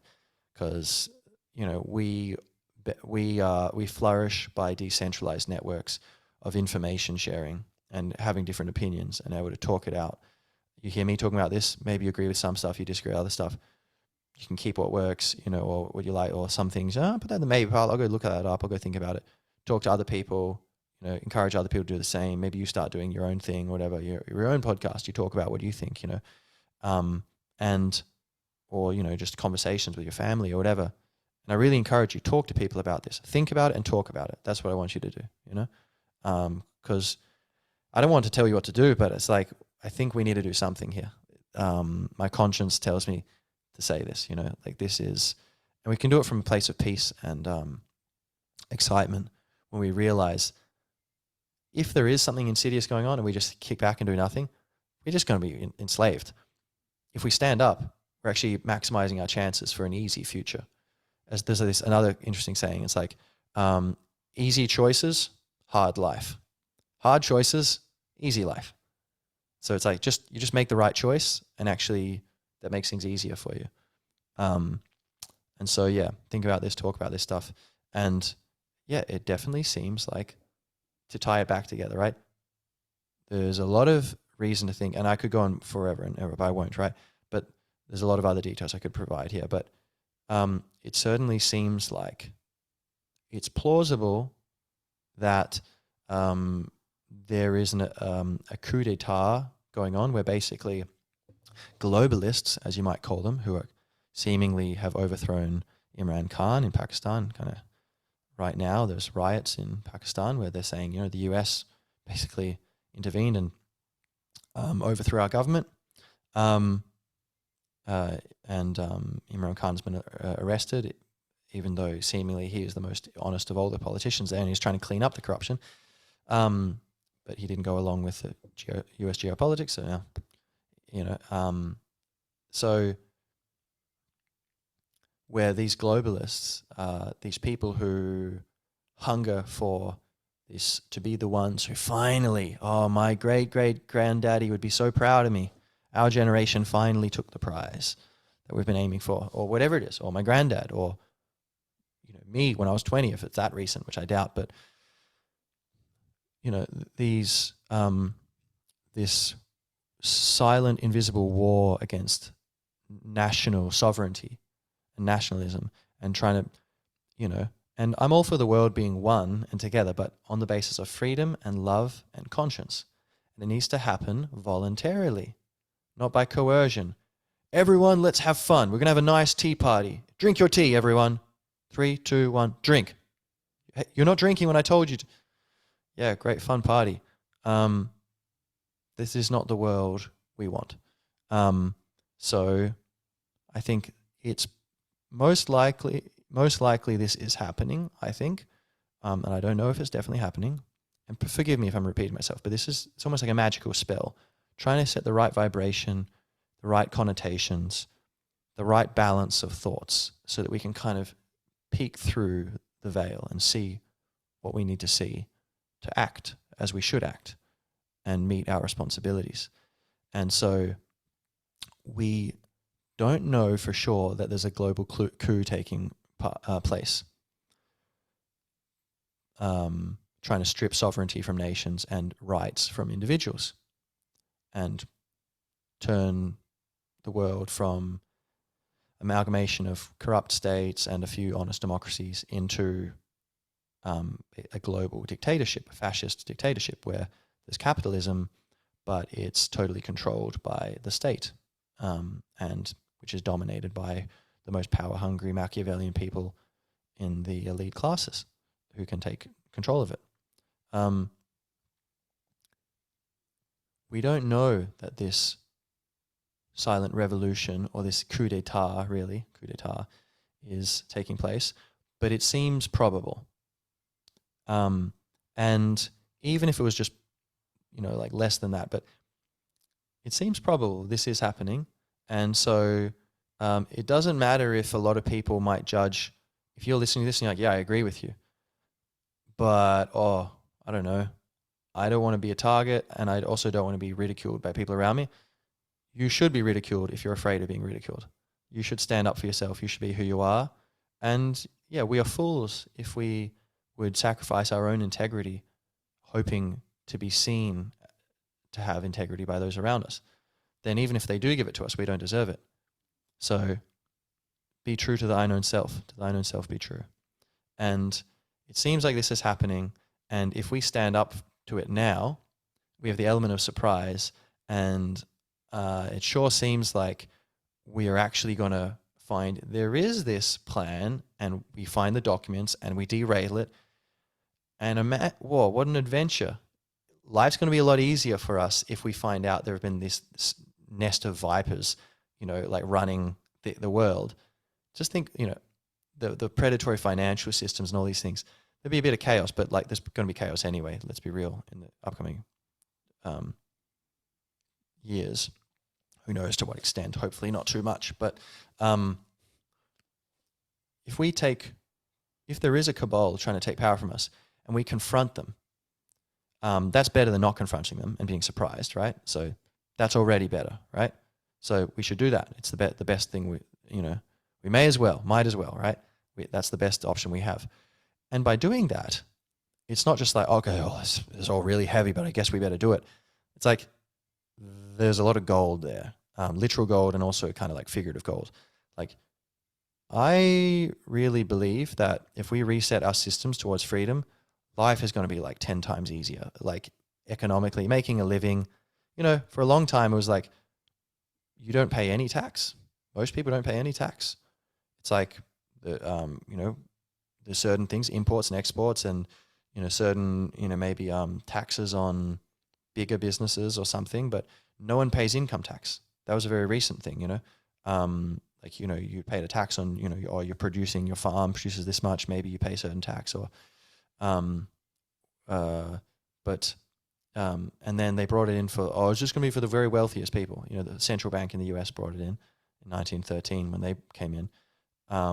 And this is the third central bank they've had, but when they came in, then just for the wealthiest people. And then they started lowering the income brackets until now everyone's taxed to their eyeballs. But this is just one example where this is just financially, but like in so many ways, I think if this is happening, by confronting this, there is an enormous prize. And just we maybe dwell upon that. How good exactly is this world, which is just waiting for us just around the corner if we make the right choices? And the alternative, is we risk really being pushed into a very dark place. And, maybe you think, oh, no, there's no reason to think this is happening. Like, okay, well, I think I've made a good case that something fishy is going on and we need to act as if it's happening, because why not? What's there to lose? Again, either we improve society and we find out, okay, there was no global plan, but, still there's the mafia and there's, the corrupt government and there's corrupt international institutions and, there's misinformation and, politicized science and stuff. And we can kind of galvanize a movement to correct these things and move things in a better direction. Or I think more likely, we're going to come up against some extreme resistance from some heretofore invisible or, trying to stay invisible, hidden power elite who are trying to rob you blind and basically make your all your plans for your future, trying to make them impossible. And so I think we have nothing to lose and everything to gain by presuming this is true, like acting, not presuming it's true, but acting as if it's true while, this is the revolutionary thing I think, is while admitting, I don't know, maybe it's not. You can do both things. Act as if it's true, but also say, yeah, it might not be true, but we should still act this way anyway, just to be careful. We should go talk to the WEF. We should, say, what are you doing about this? That's wrong. We should go say, no, we're not going to allow you to do this. You're trying to bring in central bank and digital currency or currencies. No, we're not going to let you do that. We're not doing this. Galvanizing a movement of people who are like, probably there's a bunch of snakes trying to basically genocide us or enslave us and, put us to shame and put our ancestors to shame.